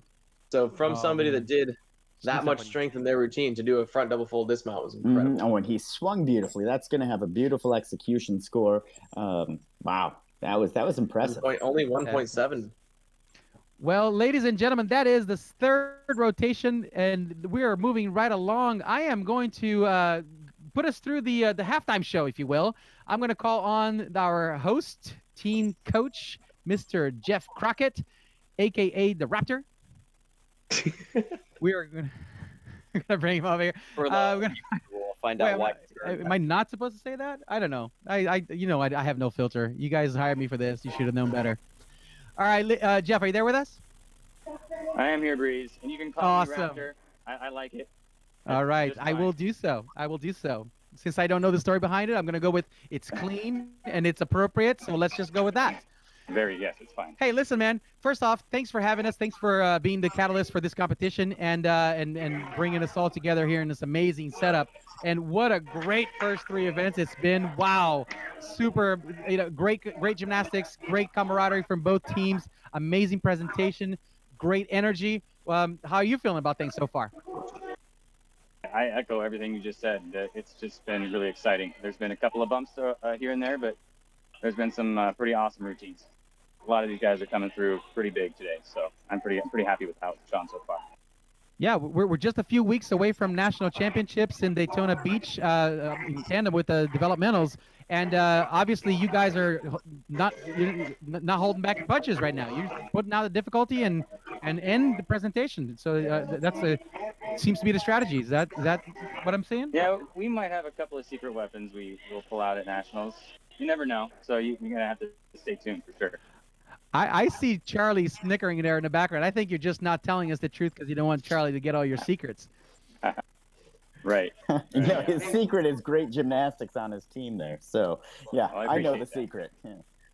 Well, listen, thank you so much already for what your team's putting out today. It's a joy to watch, and I'm looking forward to the next 3 events. So I'm going to let you go because I know you got work to do. It's going to be great. Thanks, Breeze. Take care, Jeff. Ladies and gentlemen, that is Jeff Crockett, the recently appointed head coach for Washington Men's Gymnastics, and doing a phenomenal job there with a group of guys and keeping them together, keeping them training hard. And COVID has hit every team so hard this year. Charlie, you've had some issues with COVID in your gym, this year. What were some of your woes? Oh man, I gotta say, the last couple of years have been a challenge for sure, right? We had to switch gyms because we stopped being sponsored by the university. We became a recreation club, but then we lost time in the gym, and then of course, personally, from my point of view, I didn't have childcare, so I was at home with my daughter and doing a lot of video coaching, which I think a lot of coaches got pretty good at. Nobody wants to get good at it, but that's where it went. But it's been amazing, and I'm certain every team to a man can talk about the commitment and the challenge that every one of their athletes had, and to get in there and to stay hungry and stay with it. It's really pretty incredible. Yeah, it is amazing the passion that these guys have for the sport. Obviously, they've worked so hard for so long, and when they get to the college experience and to see the love that they get from and give to their teammates, it's something that's extraordinary to see. And they don't want to, once you experience that, you don't want to let it go. Yeah, there's no doubt. I speak for myself here. I haven't competed more than 25 years ago now, back at BYU when our program was dropped when I was in the gym, and the athletic director came in to drop the axe on us, and how incredibly devastating that was to all of us. There's a physical reaction that ripples across the entire community every time one of these programs gets dropped, because we all know how painful that is for the. What can't get dropped, Breeze? GymACT programs. That's right. You are a gymnast in the developmental program. If you're here in Illinois, we have 52 high school team programs. If you are a gymnast and you want to continue doing gymnastics in college, there is a program for you at a high level. You can train, you can become your best. GymACT. Reach out, go to gymact.org. Sorry, yeah, thank you. I almost said .com. No, gymact.org. Look at the teams. The contact for all the coaches are right there. Find a school. Find a program, a United team. There's a place for you to do college gymnastics, and you should be reaching out. And it's not too late. If you're a senior right now, you can join a team, whether it's NorCal or UIC. Sorry? I'm going to throw John off and share my screen. Okay, I was gonna say, I'm like, did I just talk over sorry, you there? John. Yeah. No. I'm throwing off my video producer by messing with his screens. No, I mean, you've been through it, Breeze, and I went through it more recently where, a program that you love, that you're part of, that you worked hard for, and then, an administrator makes a decision about something. And so now, we exist because we should exist. And it's pretty amazing to see what's happening in GymACT. 2 new teams this year, probably going to have a couple more next year, maybe 3. Charlie, you can keep talking about GymACT all day, but we are going to present the results now. And, this is Jamil. I know. Thank you, guys. I had 3 tries on that one. Jamil Ali for Washington. Last time we saw hand double front To his noggin. and he stayed on his feet this time. More importantly, he stayed off of his head. That's true. Yeah, that was a daunting event to watch him do that last time. He went right over to his noggin. It was fantastic tripod landing. But this time, he stayed on his feet, got the credit for the vault. It is a hard vault to land. Man, that's a good vault. Yep. 15-2 start value. Start One a of my rotation favorite with that. One of my favorite things to see on vault is the warm-ups. You heard me say wow in the middle of somebody else talking. Let's go, CJ! I'll say it after this vault. And here comes CJ, or Christian Jennings, for ASU.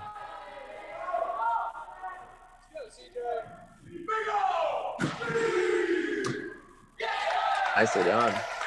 Sahara with 2 twists.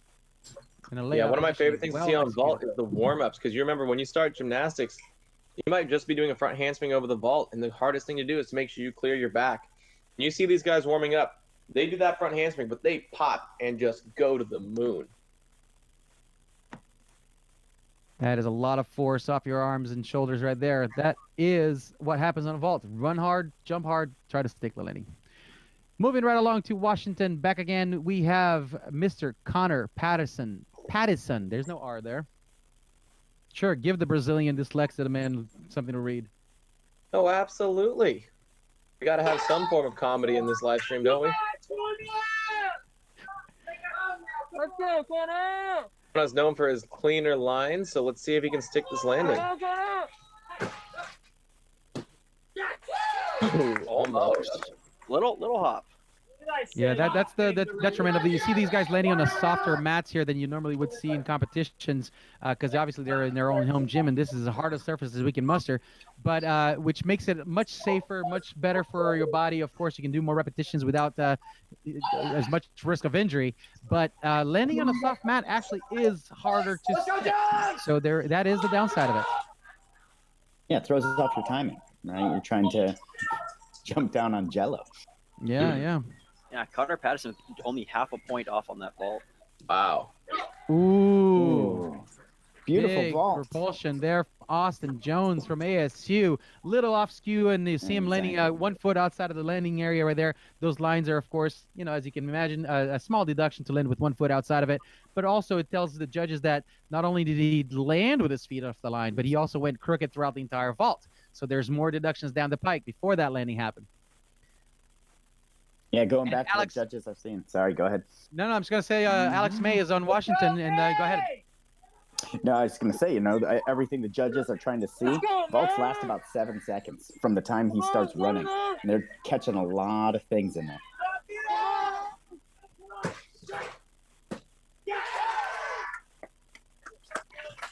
Alex May from Washington with a Sukaharu with 1.5 twists. Or a Kaz half, as some might say. Yeah. Right in the middle of those last 2 vaults. Yeah, on vault, similar to rings, every time they add, you're going to see a lot of that Kazamatsu, Sukahara style vault where the round off entry from your feet on the board. And every time you add a half twist, it adds more value. Dalton Hopkins from ASU coming up on vaulting.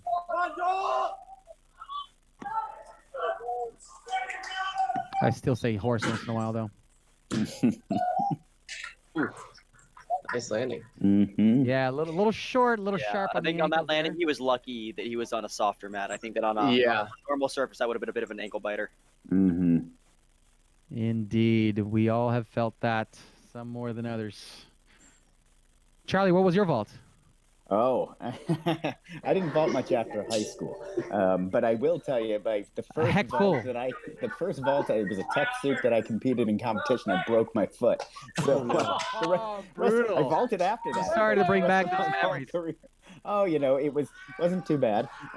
It was disappointing because it was the middle of the season and I was competing for my high school, and so it was like I was competing for the team. It wasn't my loss; it was the team's For the loss, team. and so. For the team. But I was able to do rings, P-bars, high bar for the next few weeks, and then I think by the state meet I was able to get out there. So Let's check out Oscar Hemmert on vault. Ooh, that was a fast moving vault right there. I'm gonna be honest. I couldn't tell if that was a half or a 1.5. Please remind the guys that they're on camera. Yeah, it was a fast 1.5 with a little too much momentum coming out of that landing. Didn't quite get behind his feet enough. Mhm.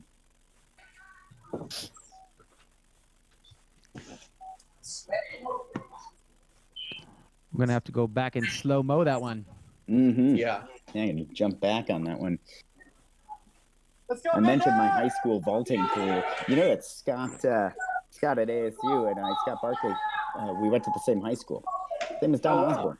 Yeah, all three of us. Jeffrey Bittner from ASU.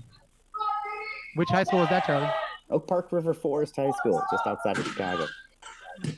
Ooh, Ooh. it's landing outside of the lines there. You can see those lines on the ground, and that'll incur a deduction, but beautiful Isn't vault it? otherwise. Is it a deduction per foot outside the line, or just being outside the line in general? Yeah, Just like on floor, it's a 1/10 for 1 foot, and then 3/10 if both feet go out. I think it's 5 if you land out. I got to double check the rules. For the judges in the We're not judging. Let's say the further you go, the worse it is. Yeah, land in between the lines. That's really what we're going Just stick for. it in the middle, and everything will be fine, right? Mhm. Let's check it out on the YouTube. Does anyone know what the rules are? Because I'm not looking it up. Mhm.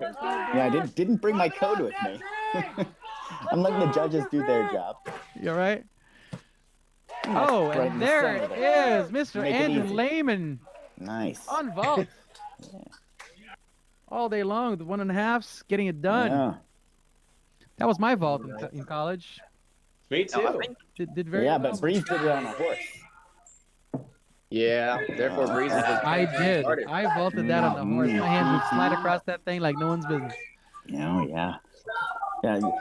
What is it? It's almost 20 years ago they changed that vault. It used to be like the pommel horse without the pommels, and now it looks more like that tongue. Yeah. But Well, I competed until in 98, 99. It was still one more season, I think, that we had the horse. Oh, ladies and gentlemen, you just watched Key One Watts on vault, showing a 2.5 with style. showing why he's one of the best gymnasts in the country. Oh, absolutely. Man, can tumble Well done. and vault like no one's business, and in pretty much every event, really. Oh, yeah. Wait till P-bars. His parallel bars is unmatched. Mm-hmm. Okay, well, no spoilers now. Let's just keep things going. Ladies and gentlemen, it's been 4 rotations, and these teams are still kicking it to high gear. Every single score counts for the team. And we have, so far, after 4 rotations, in second place as a team, we have Washington Men's Gymnastics with 252.5 points. And in first place thus far, with just a couple of points ahead of them, is Arizona State with 254.9. 2 events to go. It is still anybody's game. These guys, like I said, every score counts. So there's 10 more routines per team to go through, and they got to make sure that they stay on the bars, that they stay clean, and they land their landings on their feet where they belong. Because every fall is 1 point. So really, to how tense things are is that if two falls on any one of these events from 2 guys on one team will bring that score right back down to even. So Yeah, Nathan It's and a I know about statistical that. dead heat. Yeah. Yeah. Yes, Oh, we man. do. Mhm. I do remember during our time on the team, I think 3 years in a row, we had exactly that happen at nationals. It was, 2 or 3 falls that would normally not happen, and that's pretty much what gave it up for us. Mhm. Yeah, my fall on high bar, I'll just come out and say it. I My fell 2 on on a high bar. jam. Was it a big that's- deal? Whoa, no, I've had I guys fell on the fall jam first, pirouettes. buddy. Yeah. Are and you that's calling when me that's when okay? you see a pack of dogs with their tails between their legs going back home sad. Yep, Yeah. pack of dogs. Oh, it wasn't sad. There were some other emotions over in the hotel room later. Let me tell you. Yeah, we weren't happy. It makes you Well, better, though, right? back to the It makes gym, you a working better hard. person, better The only character, thing I better have to say gymnast. about that is practice like you compete, and don't let anyone tell you otherwise. If this is how you warm up and this is how you compete, keep it that way.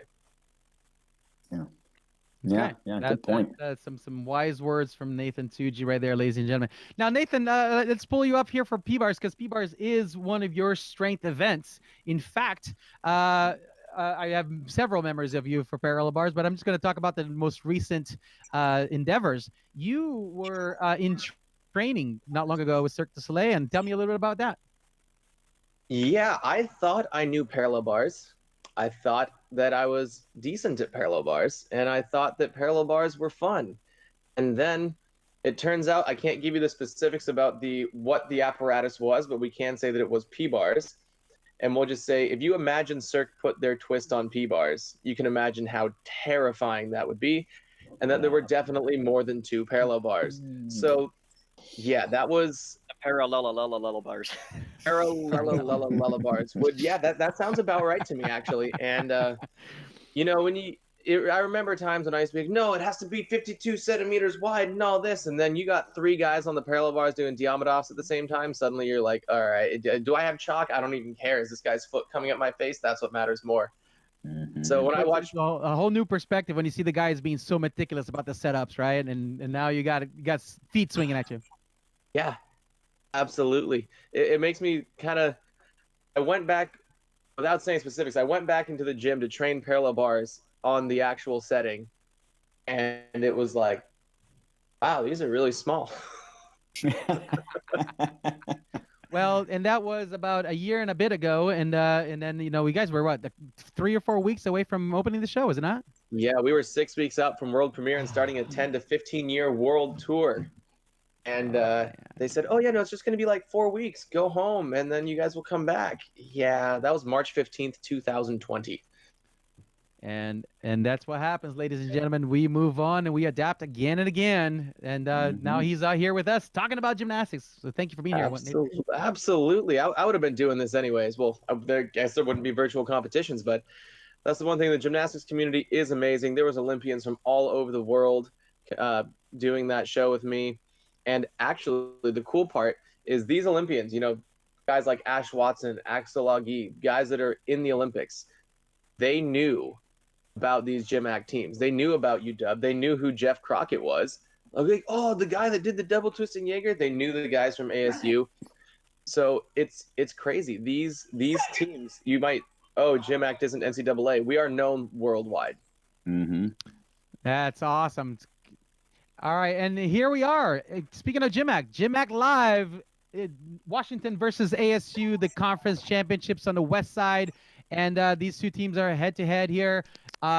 Really close call. It's anybody's game, and here we are from Washington, Mr. Connor Pattison.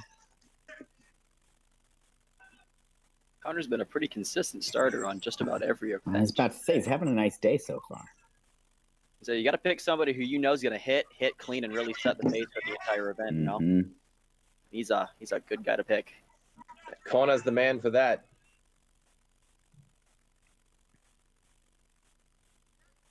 Nice stretched Moy. Shout out to my former teammate Rob Rampini, the Iceman, who started every event he competed. Really, that was a beautiful Healy. Nice rhythm. Much like Pommel, which I mentioned is my favorite event to watch. I know I'm in the minority there, but P-bars is my second favorite because it's rhythm and movement, and then of course you're moving your head up and down to see the routine. What a routine! Nice Finishes it with that exclamation point, stuck landing dismount, a C-value skill, so that will get us a stick flag, will it not? Should. Anyways, moving along here on P-bars, we have from ASU Mr. Jordan Bird. Silence crickets. Turns out it was a beautiful routine. The judges agree. 1 point deduction only. That's amazing. Nice. I'm not sure Connor's put up a routine with more than a point in deductions today. Let me go check real quick. That's the kind of gymnast I like. It's beautiful. That's the artistry. To do it and do it well. Nathan, you were kind of the same way. Yeah, I tried to average 1 point or less on every event. And you were pretty successful at it. I mean, you and I, we were kind of our antitheses.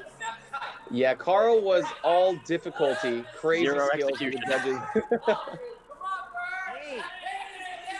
See, to pelt, we're going to see something that gets him back to the middle of the bar. Oh, boy.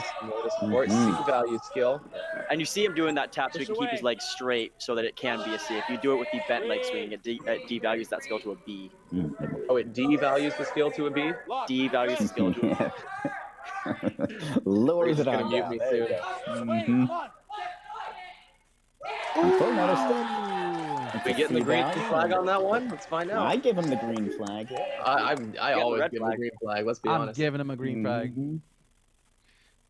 Gotta get our. You know, speaking of green flags, Charlie, I want to say thank you, by the way, for having your green flag at the gym and saluting. That's always fun to watch when you salute your guys. You raise that flag.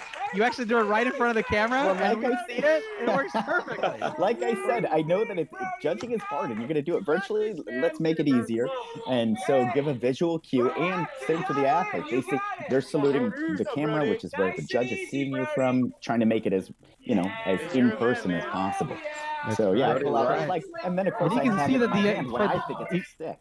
And you can tell by the energy of these guys that they're taking it seriously. This is the real deal. Brody Lusk from Washington on parallel bars. Very quick front toss. That's a skill that can get away from you really quickly if you're not really in control of the re-extension as you catch. Yeah, as somebody that loved to do support skills on parallel bars, I found that front toss was just not one that I wanted to have in my routine. It was too unpredictable. So it's very impressive that he executed it that cleanly. And a double front dismount, E value, so the most difficult dismount we've seen so far, did take kind of a low landing on it.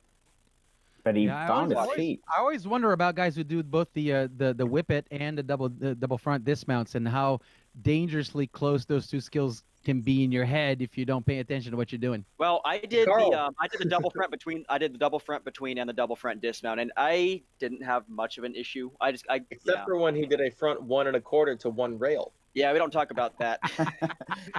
You didn't repeat that one, huh? Yeah. I still cannot believe I have a screenshot of the rail bent like 45 degrees. I cannot believe that thing didn't break on me. Oh, painful just thinking about it. All right, moving right along to ASU. This is Jeffrey Bittner on parallel bars. Yeah, but I can almost understand the double front and the double front off, but the whip, because it's such a, it's such a different technique, right? Yeah. It's like throwing a ball with your right hand and then your left hand. Yeah. Some clean lines here. Nice execution. Yeah. Beautiful studs. Oh, go for the triad. Yeah. Back toss. Oh, Studs don't see a lot of back tosses anymore. They should make it. It's such a good skill. It's a great skill, especially when unless you land it on your thumb. I always thought that if you did the triad of P bars, you should get an extra 10th. I fully agree with that. We can have an after show about talking about what the code could have. Oh, he got that around. Saw his head move a little bit as he was swinging down from the handstand, and that caused him to over-rotate that dismount. I personally feel there should be connection on parallel bars. Like if you do Healy to double front, that deserves connection. Combos, like video games. Yeah. Keep adding. Again, Clean, the after show. Like whip it to front toss. They never asked us about the rules when they were writing the book, did they? You know how much more fun gymnastics would be if we wrote the rules? 1 1/4 would be there. Well, that's why we do the challenges off season. We can make up whatever rules we want. Absolutely. Moving right along Andrew Lehman, to I Washington believe. Gymnastics. This is Andrew Lehman. I believe we've seen him on every event, just like Kiwan Watts. So far. No, I think we'll see both of those guys in the all-around competition at the national championships. Nice. Keep it up, man. Hey, keep it up. Come on, buddy. Come on now. Yeah. Come on. Much like what we've seen from him today, right? It's not anything overly flashing, but he does it incredibly well. Simple, clean, executed well. All right, finish strong, man. Let's go. Double. I spoke a little too soon, but what a day he's had, and just a little short on that dismount. That's what my double pike looked at like at nationals. I think most gymnasts have been there. Oh yeah. I think every single person who's ever attempted a double pike has landed like that at least a few times. Oh yeah. It's kind of part of the process. You just got to expect that it's going to happen. Yeah, it looks like And then Andrew's the going next to. competition. Broke his 1-point streak on parallel bars, unfortunately, but you know what? He actually kept the 1-point streak with a fall with 2 points off. That's impressive. Yeah. All right, we'll take it. Jake Schroeder from ASU. See what he's got to show us today. I believe this is his first routine today. I believe Man, waited this so. long to do one event. If you ever want to see attention to detail, watch a guy that does underbar prep for parallel bars. You will never see a man care more about anything in your life. Very quickly. I'm getting a little shaky. Yeah, but it might be my camera angle. He looks tall to be doing a lot of those underbar skills. He does. Impressive. I once had a team that had 5 6-footers. 5 6-footers. We'd Wow. walk in and they thought we were a basketball team. Oh, Oh, so close. Almost double saves front. that. You know, he had control, but just a little too Jake, far stop, man. below him. Couldn't get his foot underneath him, Not got a knee quite. down. That's a fall, unfortunately. But a great routine, nevertheless, by Jake Schroeder from ASU. That was his first performance today for the team. He definitely was showing some great gymnastics right there. Good to see these specialists putting it together. Now, I don't understand the whole specialist thing myself because I was an all-arounder, like Nathan was talking about. When you're at the beginning of the meet as an all-arounder, your nerves are on edge from start to finish, right? And I would not know what to do with myself for 4 rotations. Anyways, moving right along. This is Oscar Hemmert from Washington. Oscar is plant-powered vegetarian. So you might hear plant power yelled very loud. I think his the nickname his team awarded him was a Soy Boy. Soy boy, okay. I think it's his self-appointed nickname. Okay. There you go. Might be one of those things where when someone says it and you go, you know what, there can be a lot worse than that, so I'm just going to stick with this one. Yeah. That's how Breeze came about. There were several. that was a cover that he just had right there. Yes, What he it did was. was not an allowed move, but it worked and it flowed, and he's going to continue with this routine. Right, we're talking about the consistency. Oh. Hope he's all right. He's Looks good. like he's saying he's okay. He said I'm all right. He's gonna take a minute and Yeah, it definitely shakes you up a little bit. Well, ladies and gentlemen, of course, we expect or hope that nothing like this ever happens, but that was about as good as a bad situation can be. He landed flat on his back, and it was perfectly safe. So, but it definitely rattles you up. Those bars are solid fiber with a covering of wood, so it's not a pleasant thing to be hitting on any given day. It's 20 centimeters. Man, of he's distance. gonna They are get back not up and finish his routine. So he was asking if he got Oscar credit there. Hemmert. More Stayed on the concerned ground. about his team than himself. He's going to go take it on and do this again. Here we go. Yeah, Washington had a couple of misses already. This is needed for the team. Way to step up. There it is. There it is. There it is. Good comeback. A big hand for Oscar Hemmert, taking it for the team right there, making sure that his score is as high as it can possibly be, as long as he's okay and safe. And it looks like he is. Why not? Right? Yeah, he stayed on the ground, and so as long as he's on the ground, the 30 seconds to remount the equipment doesn't start. Christian Jennings for ASU. Let's get Yeah, it, we man. want to be courteous as well as make sure that these guys are as safe as they can be for their finishing the routines. We don't want to rush them back in. I believe that's the first giant we've seen all day. And he's like 12 feet tall too. A little bit of a rhythm error there. Yamawaki, That should have flown a little nicely done. smoother, but the that is a Yamawaki skill that I did. really enjoyed, both watching That's a and fun doing. skill. Ooh, right on the uprights. That's a hard place to be. You don't get the bounce of the bar, so you got to be strong and you got to be ready to go. Yeah, It's frustrating with those himself. uprights but- are several layers of solid metal. They do not bend very much. So if you're right above them when you go out to do your dismount, it's all in your arms to get that full power. I don't know if it's worse to try to dismount from there, if it's worse to land on them. Because I used to take my my 1 1/4s right on top of those. And that was not a pleasant feeling. Yeah. Well, you took your 1 1/4 to the bar in the middle of the bar. Yeah. Yeah, Well, that's I one of imagine those that you rotate it the all three the way. the and slow it 3/10 down. walk across to the middle of the bar is definitely worth it as far as I'm concerned. You just do the front Just upright Ben slide. Bloomington. Yeah. The streak across the bar and the armpits. Yeah. Lovely sound. Lovely sound. Sacrifice a little bit of skin for the score. All right, this is our team captain from Washington Men's Gymnastics, Ben Bloom.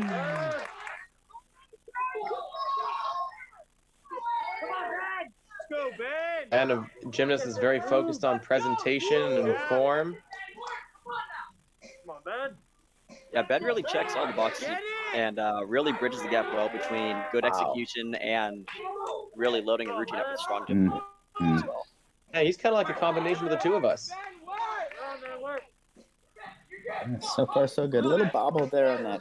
Yeah, it looks like but otherwise, had a little fumble on the catch there. Good save on the diameter. Mm-hmm.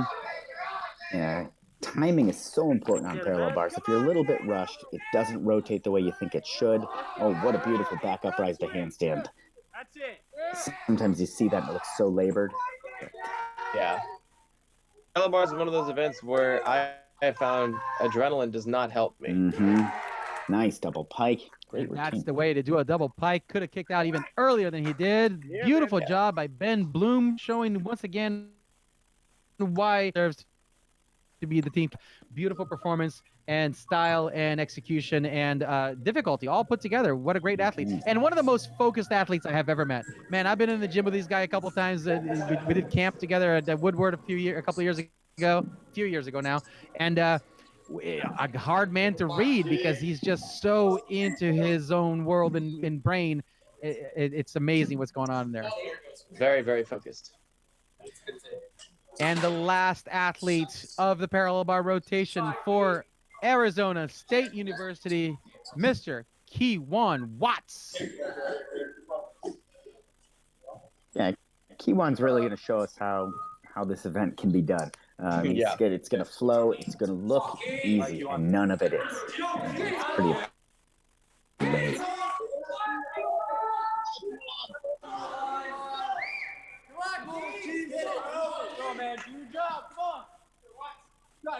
You can tell how good the routine has the potential to be by how silent all of us are. Yeah, just in anticipation. His teammate there is going to pull that board out of the way. Hoping for his best performance ever so we can all have the grace of watching it. Oh, absolutely. Huge turn here. I've seen that, and that's a high-risk move. Great peach to handstand. Just a half turn. This is just stocked with difficulty. That was the easiest. I don't feel like I have the right to talk right now. Oh. He knew it. He knew it. That, ladies and gentlemen, is Kewan Watts from ASU showing us beautiful gymnastics, amazing artistry, incredible control, power, grace. He's got it all. That is indeed, as Charlie was warning us, exactly what we hope to see on parallel bars. And take that right there into the books, gentlemen. That was beautiful. Yeah, I think And Kewan only 1.3 shows off. control. He doesn't just show control. He shows complete mastery over almost every skill that he does. Yeah. Yeah, 1.3 off. Half of it was right at the beginning Oh, wait, of the routine. He had a little bit of 1.2. Half of it, I think, was right at the beginning. He had a little hitch before the Yamawaki where he's not on his upper arms. The rest of it was just beautiful. Yeah, but he was still on the board when he did that. That was that, ladies and gentlemen, completes the fifth rotation. Let's go ahead and take a look at what these scores look like these days. And yes, we are still looking at no, not all the scores have gone in, so I'm not going to say anything. So never mind. Back to you in the studio. Charlie, how's it going? Oh, good. You know, we were talking about the incredible execution throughout this competition. Things faltered for both teams a little bit on P-bars. And I think, the distance is about the same, but high bar could have the same thing. Yeah, so we maintained the 2-point difference. In fact, we dropped the distance by a couple of tenths already. It looks like Washington picked up a couple of tenths, so congratulations there. It is Washington at 306 and Arizona State with 313.8. Still in a bit point margin, which on high bar, as exciting as high bar is, whether you do the right routine or not, we can see this distance diminish very quickly and dramatically. We hope, of course, for all these guys to show their best routines. That's what we're here to see.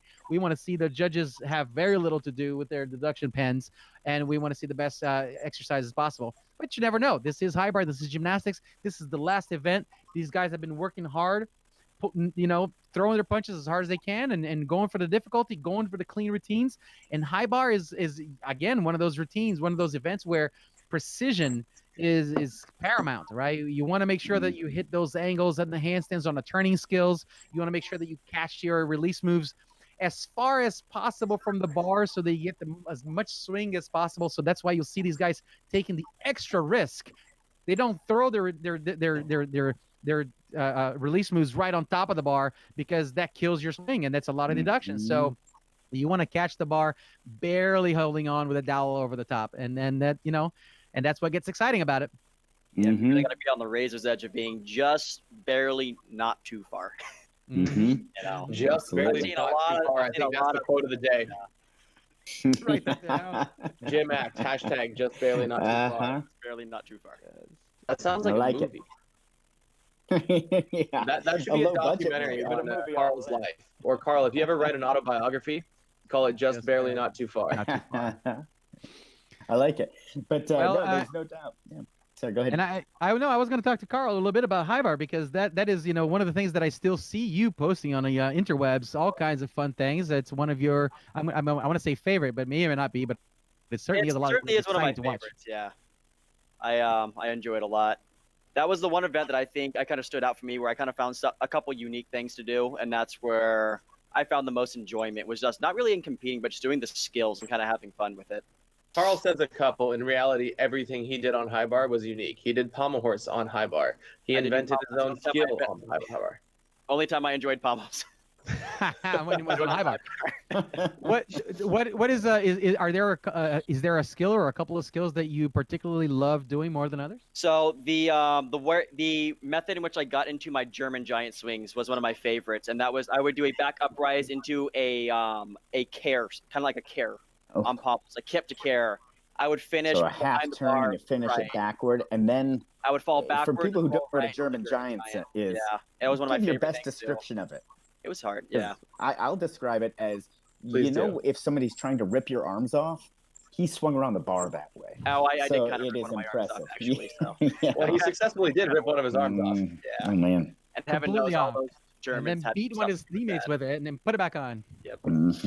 Pretty much, yeah. I've seen Carl do a triple front over the bar. I've seen him do a double front layout and catch the bar again. I've seen him learn Kovacs in a look him up, Commentator on the interwebs. And ladies and gentlemen, let's see what gymnastics we have to see today from these two teams, Washington versus Arizona. Leading First off again. on the high bar is none other than Mr. Oscar Hemmert. Sorry. Oscar Hemmert. I think I said it last time. He has a massive Yamawaki. Very first skill you're going to see is a very large release move. He goes nice and high. Oh, it is nice. You're right. And that's that nice extension on the catch that Breeze was talking about. And let that giant afterward. Quas to hop full there. But the giant swinging out is such a possibility for deduction. Flying giant, one of my favorite B skills. A mandatory skill on the UIC team. That's right. Your favorite B skill. I love that. It's a B. It's like a layout on high bar. All you got to do is let go of the bar and catch again. Come on. Exactly. And then it sets you up. It's a nice training skill for a Kovacs. Oh, double. Pulls it around. Nice. Routine. That is Oscar Hemmert starting off the right way for the dogs on high bar. Beautiful job on high bar there. Good way to redemption and come back from parallel bars strong. If you fall, you can't get in your head. You got to come back for your team. And he did that. He displayed that confidence, that maturity, and that's what I want to see. And you saw how much the team appreciated right there. Celebration, well-deserved. Next on high bar for ASU is Blake Kingston. I believe it's his first routine today, so waited a long time. Let's see what you got. Let's go, Blake. Tall man crew hopping up by himself. Well, I'll tell you, it's a bit surprising. 14 guys competing for ASU today. They've got about 50 on the roster. And to have two specialists, interesting lineup choices. I mean, that means they're good. They are good. Yeah. And he's working the code here. He's working in-bar skills that aren't big releases of jam there. Very nice with the handstand. They're all valued skills and high-value skills, but they don't get quite the same notoriety as the big releases. Beautiful double layout. Nice, clean double layout. Beautiful landing. I think. Beautiful job. He's stoked as he should be. That was Blake Tingson for ASU doing his specialist routine today on high bar, showing us how amazing that can be. And again, as Charlie said, some an unorthodox routine as far as the excitement goes. But he's got all of the difficulty he needs. He's got, in fact, more than he needs there for a good start for his team. Solid, stayed on the bar when he's supposed to, and stuck his landing. Well done, Blake. Right back to the Washington court. It is Connor Pattison. This is exciting. We got 2 points to make up here to see if the Dogs can catch the Sun Devils. 2 points. That's really close, especially on high bar with the amount of times that you leave the event and have to come back to that tiny piece of steel. Exactly. Beautiful, Yamawaki. No, and that catch is just a little bit close. So you saw the little bit of bent arm, a little bit of Like form separation there on the pirouette. Yeah. That's a flying giant. But I just love seeing a Yamawaki where there's absolutely no doubt or question in the mind whether that was a Yamawaki or a Veronin. Straight body Yamawaki or a Pike Veronin. The difference between a D skill or a B skill. I believe he's going to be winding up for a triple back tuck here. Very nice. 3 1/4 by Mr. Connor Pattison on a high bar. The technique. I liked where it was going. It just looked like he overcooked it a bit. Yeah. Sometimes it happens. Right, Carl? Yep. Well, I never had that particular problem. I under-rotated. Yeah. Every time I see a guy every time I see a Yeah. guy do a triple back at the end of the routine on high bar, I have to say thank you, Mike Burns, for saving me from my 2.5. There we go. Go on. Tell us the story. Jordan Bird from ASU on a high bar. Sees the door open from the Washington guys. Connor, yes, Connor posted a fall on his dismount there. Let's see what ASU puts up. See, that's what I'm talking about. Is that Yamawaki or is that Veronin? Ladies and gentlemen, straight or pike? What do you think? I got it straight with a lot of deduction. His hand kind of gone on that balanced bar out. in like a plan shape. It was very interesting. Weiler gave a very temperamental skill. He looks strong, and I remember him from earlier, and it looks like he's working that bar. Yeah.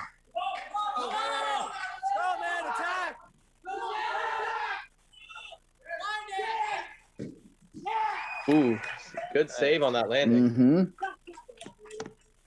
Got the job done. He's definitely he has a strength, like you're saying, a little bit labored on his swinging, and to me it seems like his stabs are just a little off, but he works it to his own advantage, to his own body type and his strength in a way that obviously works for him. That dismount surprised me, to be honest with you, because I didn't think it does generate a lot of power, but yeah, when you try to use a lot of strength on a swinging event, you do find that the shapes will often not quite show themselves as well.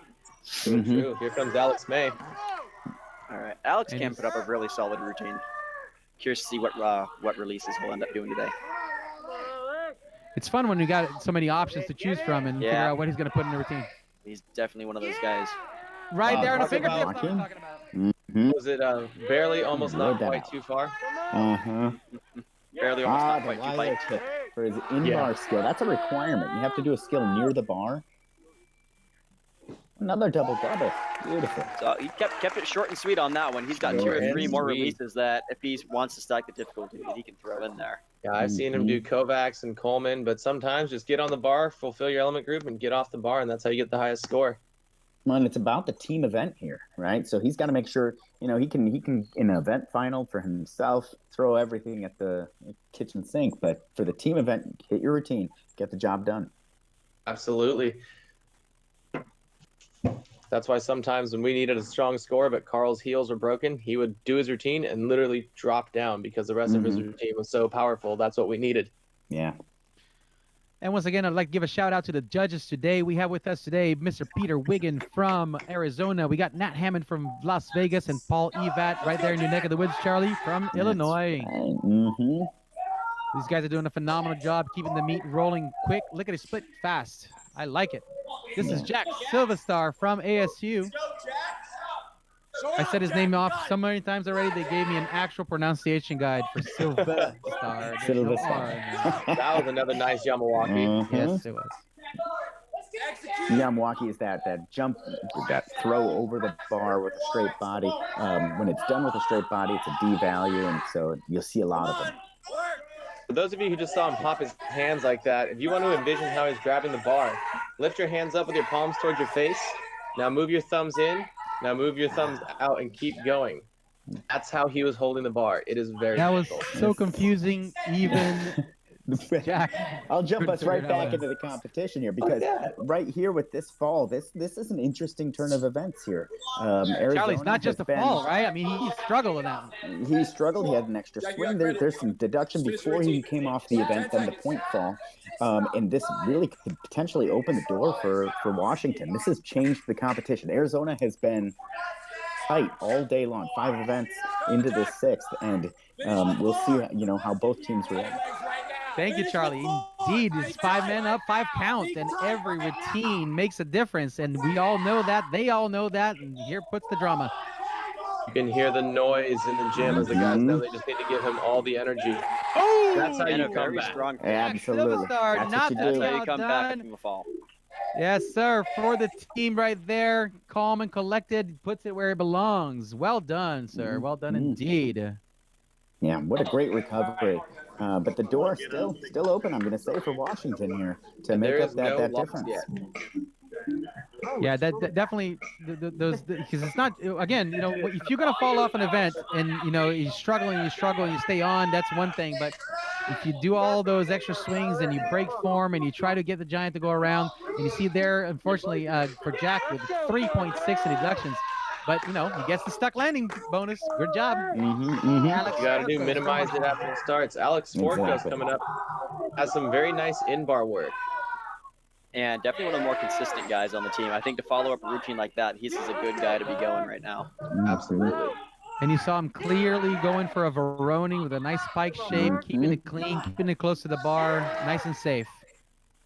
Hitting the handstands on the turning skills, hitting the handstand on the stallers in bar. Working the code, working to his strengths. The code, for those who don't know, it's 100 pages, and it's got all kinds of skills, and you find the ones that work for you. Yeah, he fought almost with the stick there, but still a very solid routine. I think that's that's some much needed. It's a much needed step up for UW there. Yeah, absolutely. And he didn't have the stick, but it's 10% of the routine. That one skill, right? Everything else he did though is really well executed. Yeah, like Nathan said earlier, he's really got some of the best in bar you'll see from these guys today. Yeah. And look at that with a 0.9 in deduction for Alex Sforko. That is exactly what we're talking about with that big step in the discount. I think I've seen him on that routine score as low as 0.6 or 0.7. Wow. And here comes Jake Schroeder from ASU. Looking like a very powerful high bar worker already. I'm excited to see. Yeah, when you can see them working the bar just on the freeze jump there, something's coming. Sometimes they move the earth, not their body. Oh, nice half Sakamoto. Ooh, he's winding up. Here comes Kovacs, and he, just the timing was just a touch off, threw himself back. With big releases come with a big reward, but a big risk as well. When you catch that Kovacs, your routine looks amazing. Your difficulty's up there. There's always the risk of falling off, so it's just a give and take.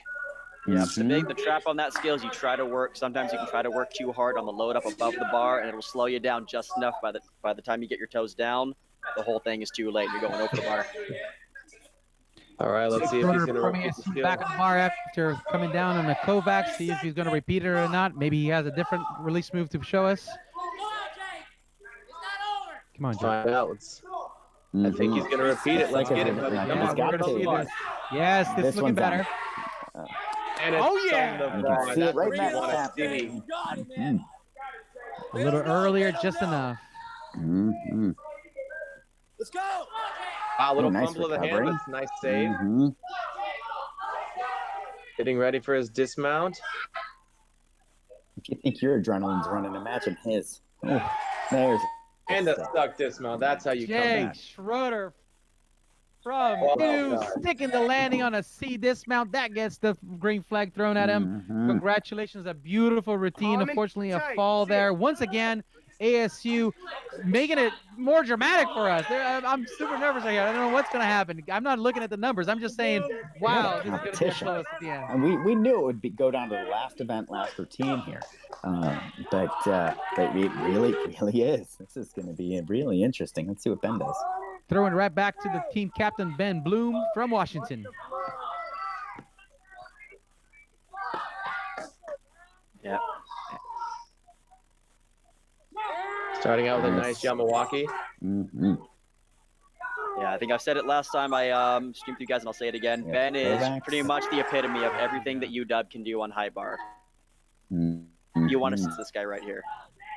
You saw his Kovacs really moved vertically, right? Up through the ellipse and up onto the bar. And he's going to do Tkachev here. Beautiful. Oh, that was gorgeous. Nicely done. Straddle Tkachev. He Ooh, really right loads Are up we on going to the get the fingers. Tkachev half? Come on. Mm-hmm. This is impressive. Mm-hmm. And here comes his full twisting double A dismount, I believe. Oh, Ben And a Bloom, soft everybody, landing. from Washington men's gymnastics with a gorgeous routine. Take it like a man, take it like a dog. That is the That is best the way way I've ever goes. seen one. That is the way to wrap up the competition. That is Oh, how you man, do that it. was Mm. so amazing. 1, 2, 3, 4. gotta Indeed, say, that was a beautiful, mhm. beautiful presentation. Ben Bloom, not to be outdone. If 1.7. you need to hit a routine, that's how you want to do it. With the entire support of his teammates right there, a difficult routine, full of difficulty, and 1.7 off. That is an excellent routine. Not Key to one be walks another fell big down guy. to his man from ASU, the last guy up. Let's It see was what we got. capable of matching This is that exciting. routine.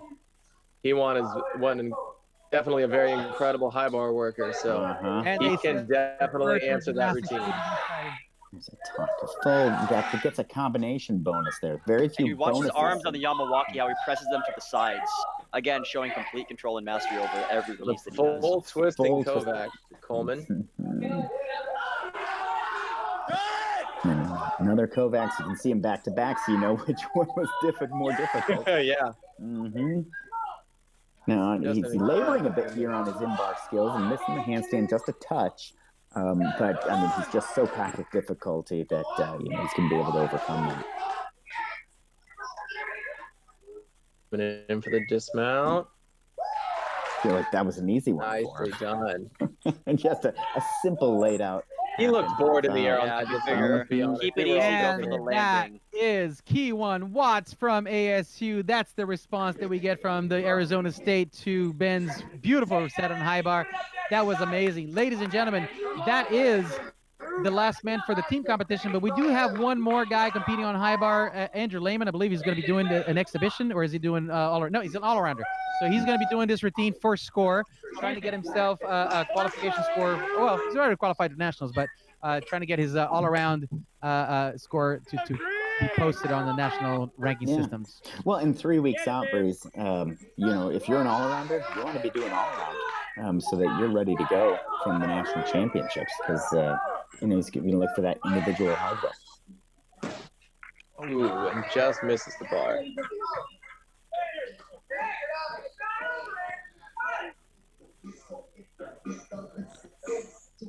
Yeah, and those mats, they're softer than the ground, but they're not exactly They'll soft. knock the wind out of you. Coming down from the high bar is 9 feet tall, and he's a little 2 feet above that.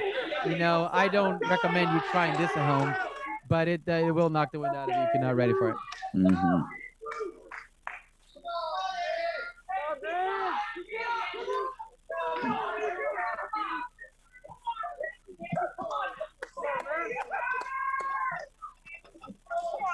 He'll repeat it because, again, it's a value, important value part. So at this point, This may be his only release. Mm-hmm. So at this point, he's probably just going to move on and finish. Yeah. we mentioned his only release. There are the 4 element groups for each event on high bar. They're the in bar or near bar skill, a release, a dismount. What am I forgetting? Release, dismount, in bar, long hang. Long hang, thank you. Like a giant swing. The most basic one. I forget that's it a hard because one to usually miss. have too many of those. Yeah. So that giant swing is a long hang swing. He's probably gonna not repeat that release again. Work through the rest of his routine, particularly because this is for him. Nice finish. All right, ladies and gentlemen, that concludes tonight's competition. GymACT Live between ASU and the home team, Washington Men's Gymnastics. This was the last competition for these 2 teams at the end of the season here before they go to the Nationals. And as we are in a pilot program of our conference championships, this is it. These are the 2 teams that were the top seeds of the West Conference of GymACT, and they showed you today exactly why they are number 1 and 2. Amazing competition. That was phenomenal. Now, here's what's going to happen next. I'm going to give you a quick little update.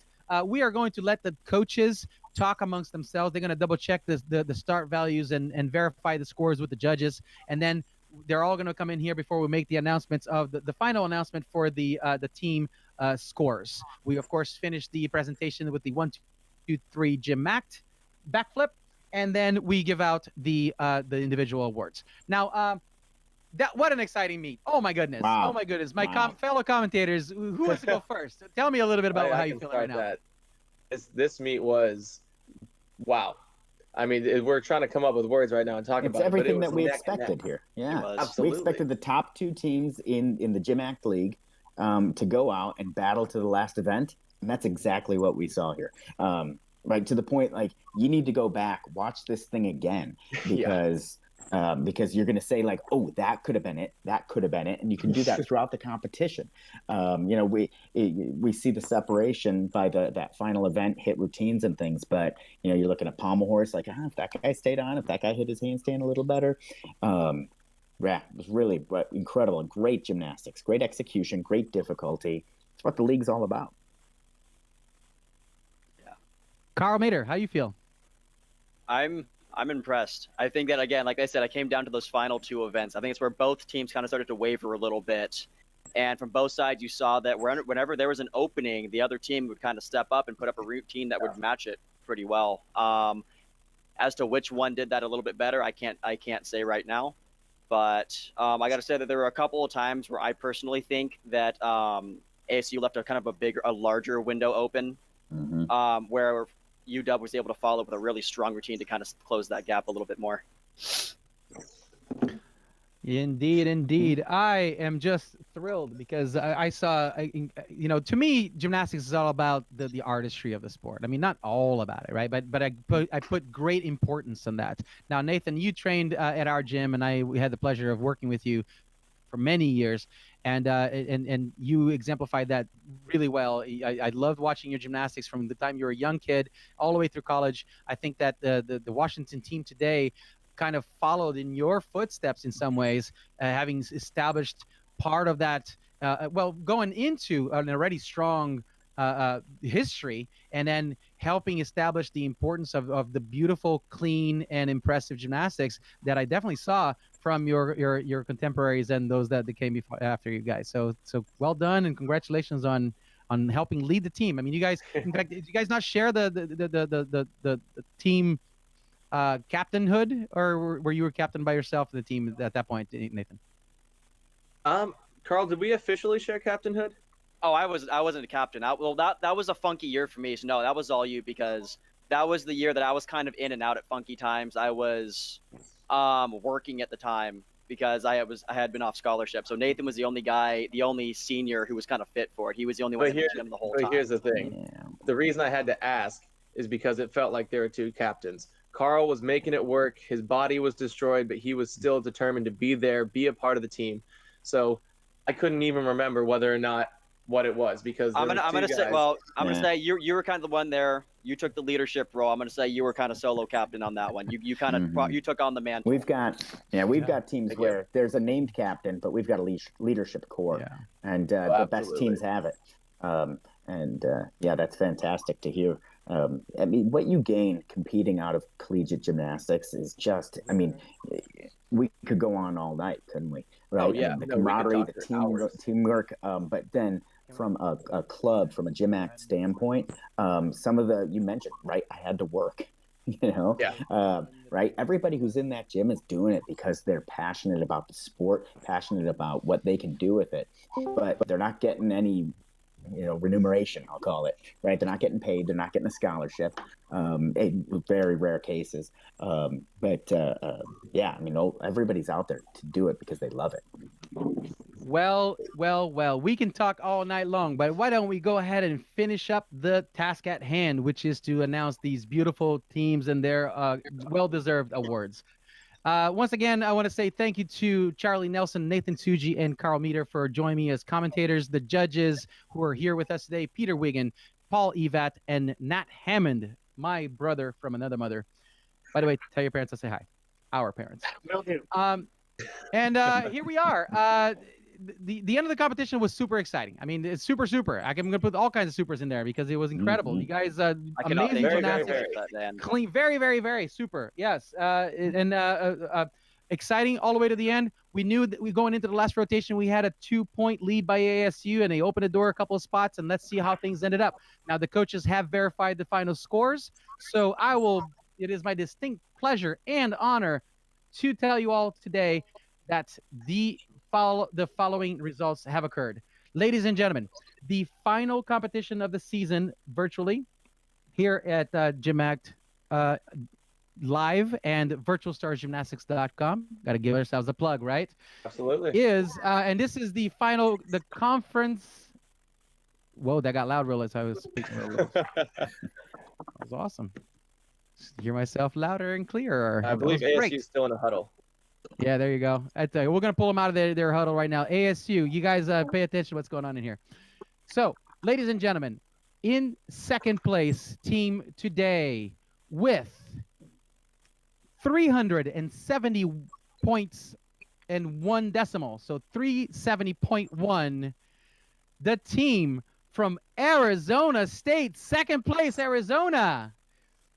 And in first place, not only closing the gap, but pulling ahead by a full 2 points and a bit, Washington Men's Gymnastics, 372.3 points. I believe that is a season high for this team. What an incredible day. Wow. What an incredible performance. So exciting.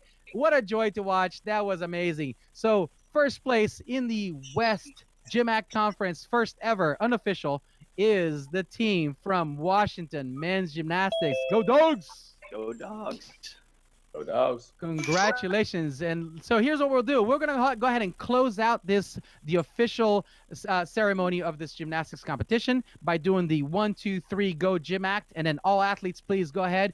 Coaches, judges, if you want to as well, join us by doing a backflip. I know Charlie's been warming up all day. He's been rolling those shoulders out. So, gentlemen, go ahead on the floor exercise and separate yourselves so that you don't kick one another. And I'm going to ask all the judges to unmute so that we can all say 1, 2, 3, go GymACT. And then the athletes can perform their backflip. There you go. It's going to be perfectly in sync for the first time ever. Nat's going to mute himself in Zoom, though.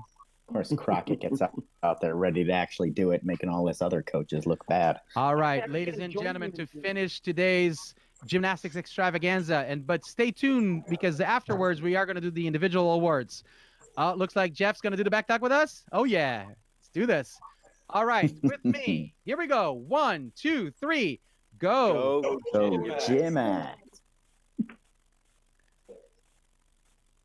A lot of sticks. I mean, Jeff started that, so. There it is. Nicely done. We're gonna have ASU do their flip later, and we'll put this in post. We'll get them together. It's gonna be fine. All right. So, ladies and gentlemen, that was the team competition. ASU versus Washington. Washington takes the coveted GymACT West Cup, the virtual cup. Well, you know what? This is the thing. You know, who says a virtual meet can't be exciting, right? Holy cow. That was as exciting as any in-person meet I've ever been to. That was amazing. Amazing. And it's not because you're biased on this one, the results either. All right, let's go ahead and give these guys their individual awards per event now, shall we? And I have here handed to me by my lovely assistant. Thank you, my love. The final results on floor exercise. In first place with a clear win, the last man up for that rotation with a 13.7 from ASU, Mr. Kiwan Watts. Congratulations, Kiwan. Great floor routine. Moving on to the pommel horse. In first place with a 13.8, indeed a beautiful routine from Washington, Mr. Luca Cisari from Washington. On the still rings, showing grace, power, swing, strength, and good landings. In first place with a 13.1. Just a couple tenths ahead of second place. From Washington, Mr. Ben Bloom. Yeah, buddy. Yeah, buddy. Oh. Something's feedbacking. My voice a little lower to keep the feedback from happening. I think that's ASU's on the... Let's try that. Sorry, guys. There we go. So, moving right along, 2 parallel bars. Nope, let's go vault first, because that's the order that we go in. Vaulting. Run, jump, land with a 14.5. He showed amazing vaults today. In fact, just 1/10 ahead of Landrew. In first place with a 14.5 from ASU, Mr. Kiwan Watts. That was a good vault. And on parallel bars with a whopping 14.1 in first place from ASU, that's the man, Mr. Kiwan Watts. Well done.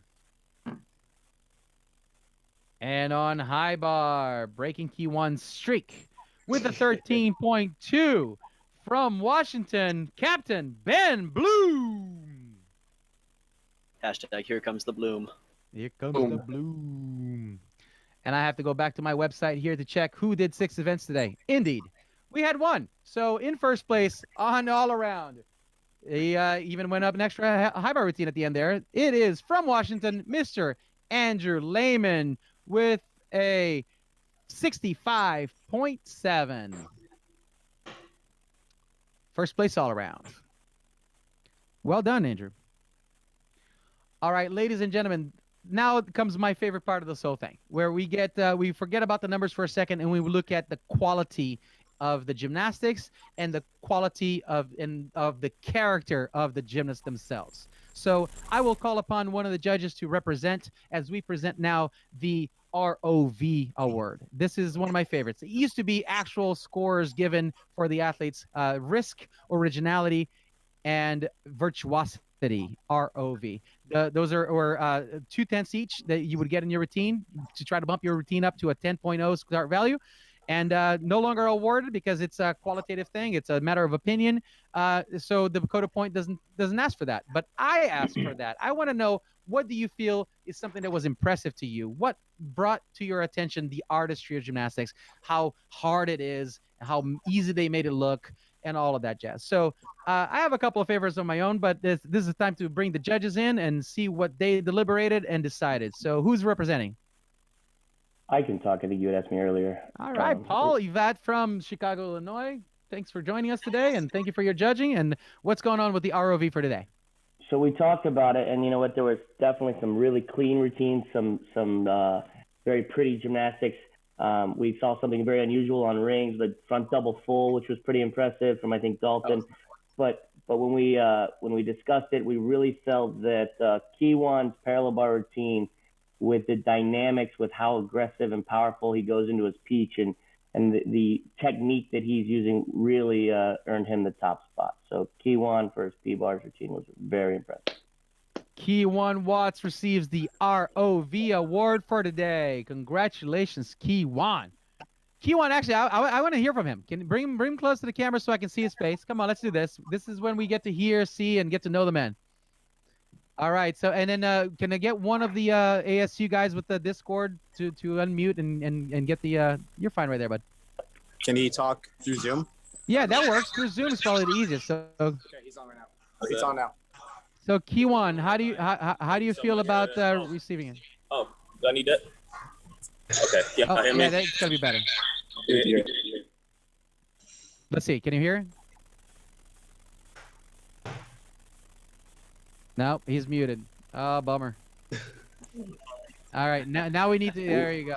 We heard him Now- before now- they handed him the mic. I And know, then we right? stopped hearing him. All right, so here's the beauty. Yeah, you're good now. Yes. Whoop, whoop. There you go. Yeah, welcome to GymACT Live, baby. So tell me how you feel about today's performance and being recognized for this ROV award.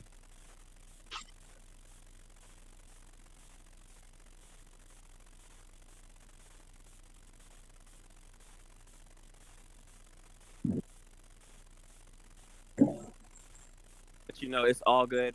Like, it's just gonna make us more hungry for the next meet, and I'm just so honored to be recognized for this award. And just thank you. Nice. And then, so, and personally, are you planning on making any major changes to your routines between now and nationals? Thank you, everybody. No, he's done. He's done. They're not gonna let you ask that question. Plan to see some impressive things from Key One at nationals. That's what I got from that. All right. I can't wait to see it. All right, ladies and gentlemen. Here's what we'll do next is we go on to the most valuable teammate award.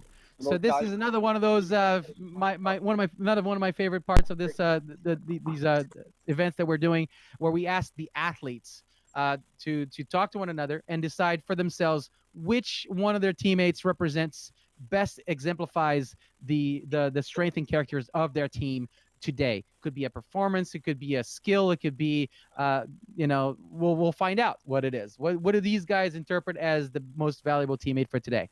We're going to start with the away team because they seem to be ready to go. So, and they have the phone in front of them. So who am I talking to? Captain Jake, Captain Anthony. Welcome, Jake and Anthony. Thanks for being here. Anthony, are you doing okay, by the way? How's your body feeling, buddy? It's a lot better. It's a lot Okay. better than a week ago, that's for sure. All right. I heard about a strong landing on the bar in a way that you weren't expecting, and recovering is a good thing. And we hope to see, we wish you a speedy recovery to see you at your best at nationals, sir. Me too. Thank you. I appreciate it.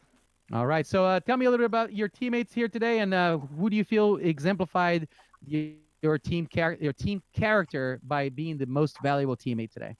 You want to go for it, Jake? Sure.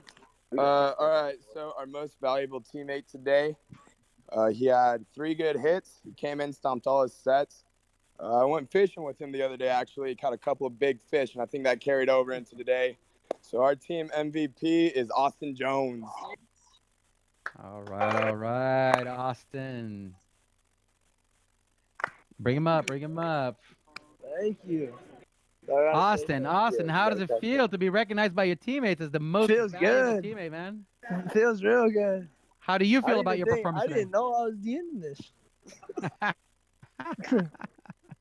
Well, it turns out you are part of the team, not only in no small manner, sir. So how do you feel about this recognition? I'm very honored. I feel good. I'm very happy that they chose me to do this, and I'm just happy to be here. I love my teammates so much. I love them.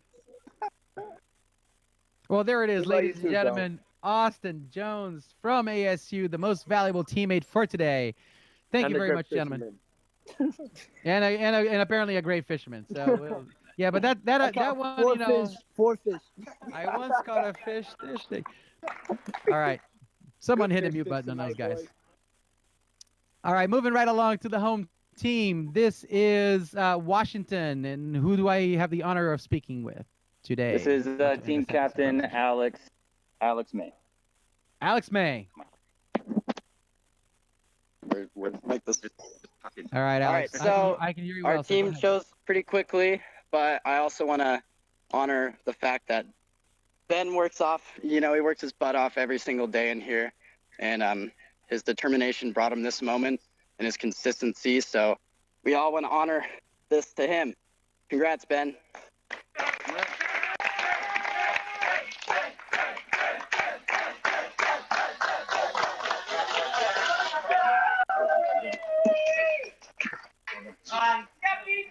I don't have to say anything. Ben, how do you feel? Do I speak? I have no words, man. I am just, it's so surreal right now. Well, Ben, first of all, I congratulations have to your nothing to whole say. team. I'm speechless. Well, let's leave it at that. He's speechless. Ben is at an emotional finish to this meeting. It's pretty amazing for him. So yeah, I'm proud well, of him. there you go. I'm gonna ask then for the coaches the last word. I'm gonna go with Scott first, and then end with you, Jeff. This is just the last words of the meet. First of all, congratulations to every athlete out there. Beautiful, beautiful meet. What an exciting way to spend my Saturday early evening. Thank you all very much for all of that, and incredible display of artistry and power and well done. Oh, Scott's here. I can stop babbling. Scott, welcome, and please, what are your final thoughts for today's meet, sir? Well, I thought it was a heck of a meet. It was a great meet to finish off the season with. Congratulations to Washington. I know they've been a hungry team for a long time, and it's been a really, really tough year. So good job, you guys. You guys were awesome. You hit good, you hit clean, and well-deserved. Just want to say thanks to all the people that helped make this whole team work and all our teams work, especially David Cunningham, who helped sponsor the meet today. Thank you very much. And the injured guys, I mean, we want them to come back. So we're looking forward to 3 weeks from now, getting to Florida and having a great meet with all the juniors in tow there. But it was a good meet, guys. It was tough. Yeah, obviously you want to put your best guys up as often as possible, and injuries and events happen. But they were fighting tooth and nail there from start to finish. They were doing a phenomenal job, and just of course there were some clear mistakes were made. But say this is your team for the next couple of weeks. What kind of strategy would you employ now, Scott, from these guys? What would you change the difficulty? Would you just keep working on what you got? What do you want these guys to continue training between now and nationals? That's a good question, Breeze. I think as we look ahead here, we're not going to change a whole lot. We're just going to be better at what we do. And, to lose a guy 5 minutes before the meet starts, that was kind of rough and hard. But I got to hand it to the guys that came in. They came in and stomped it down and just did a great job. I'm really proud of these guys. They got 3 weeks of work ahead of them, but I think they're looking forward to it. Yeah, indeed. I mean, they truly showed grit and tenacity throughout the entire competition. And I'd love to see, if this is the team that remains, they're going to take this and build momentum behind this today's competition. And I can't wait to see more of that. Well, all I got to say is it's going to be a heck of a meet come Florida. Really looking forward to it. So I hope everybody tunes in and checks it out because it's going to be a great meet. Right there it is. A promise made by our veteran and mentor, Mr. Scott Barkley from ASU. Thank you, Scott. Congratulations to you and your team, sir. And I hope the speedy recovery for all your athletes there who are nursing injuries. Thank you. And thank you to the guys behind the camera. You guys did a great job. Thanks again. Thank you. Appreciate it. All right. And then last but not least, we have Mr. Jeff Crockett from Washington. Yeah, there it is. Yeah, so thanks, guys. So these guys never stop fighting with missing a lot of practice from COVID and facing a coaching change. It's been quite the year for us, and these guys have just they never skipped a beat, and they've been working really hard the last couple of months. And today was a really, really good show of what they've been doing in the gym. So I'm super proud of them, and I'm looking forward to our third rematch at nationals. So we're coming for you again, Scott. Well, Jeff, congratulations. A well-deserved win today against ASU. You guys certainly showed to be the best team tonight, and well-deserved. And yet, some room for improvements there. Maybe some changes. Are there any? You want to give us some?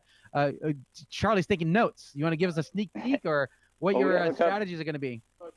We have a couple of people resting a couple of injuries, so hopefully they'll be healthy by nationals, and then we might even have a little bit more difficulty to show at nationals. So that's what we're looking forward to. Awesome. Well, thank you very much. Congratulations. Tonight is for the dogs. Give it a go, dogs. Ready? Go Dogs! All right, ladies and gentlemen, I am Breeze Olson from Santa Cruz, California. I would like to thank Jeff Crockett and the Washington men's team, Scott Barkley and ASU for an incredible meet, an incredible way of finishing the virtual competition season. Thank you, Charlie Nelson, for helping us out today with the commentating. Thank you, Nathan Tsuji, all the way across town from me. Mr. Carl Meter, thank you for joining us. And, of course, the judges from today, Peter Wiggin, Paul Evat, and Nat Hammond. Thank you so much. And could not be doing this without you. I wouldn't want to do this without you. I would not do this without you. My brothers, digitally speaking, John Lucas and Robert Davis, thank you so much for all the work that you guys do. It makes this for an incredibly enjoyable experience for me. And for those of you at home, I appreciate you. Without you, it would just be us talking about gymnastics to ourselves, and who wants to see or hear that, right? Nobody. You guys were great. Thanks for the comments on YouTube. Thanks for keeping us on our toes and letting us know how we're doing. Spread the word. Tell the world that GymACT is here to stay. We got 11 programs this year. We had an incredible end of the season for NCAA just a week ago at Minnesota, where they had their very last competition ever as a varsity team. A few of us know exactly what that feels like. Charlie, I know our hearts are weeping right now. Congratulations to Minnesota and to Iowa for finishing their last competition season ever. And perhaps we will be embracing those teams as GymACT teams next year. So let's see what happens there. But for now, this is the last couple of weeks of the season. GymACT National Championships is going to happen in Daytona on the 15th of May, alongside the Junior Nationals, or the Developmental Nationals, that's going to be happening right there the same weekend. It's going to be an exciting time for everyone in gymnastics. We hope to be able to cover some of that action there, either between us or whoever is going to be filming these meets. We're going to find out between now and then, but someone's going to show these somewhere. So stay tuned, ladies and gentlemen. I love and appreciate you all. Thank you for your support. Thank you for your time and energy. Go GymACT. Peace, love, aloha. Be well.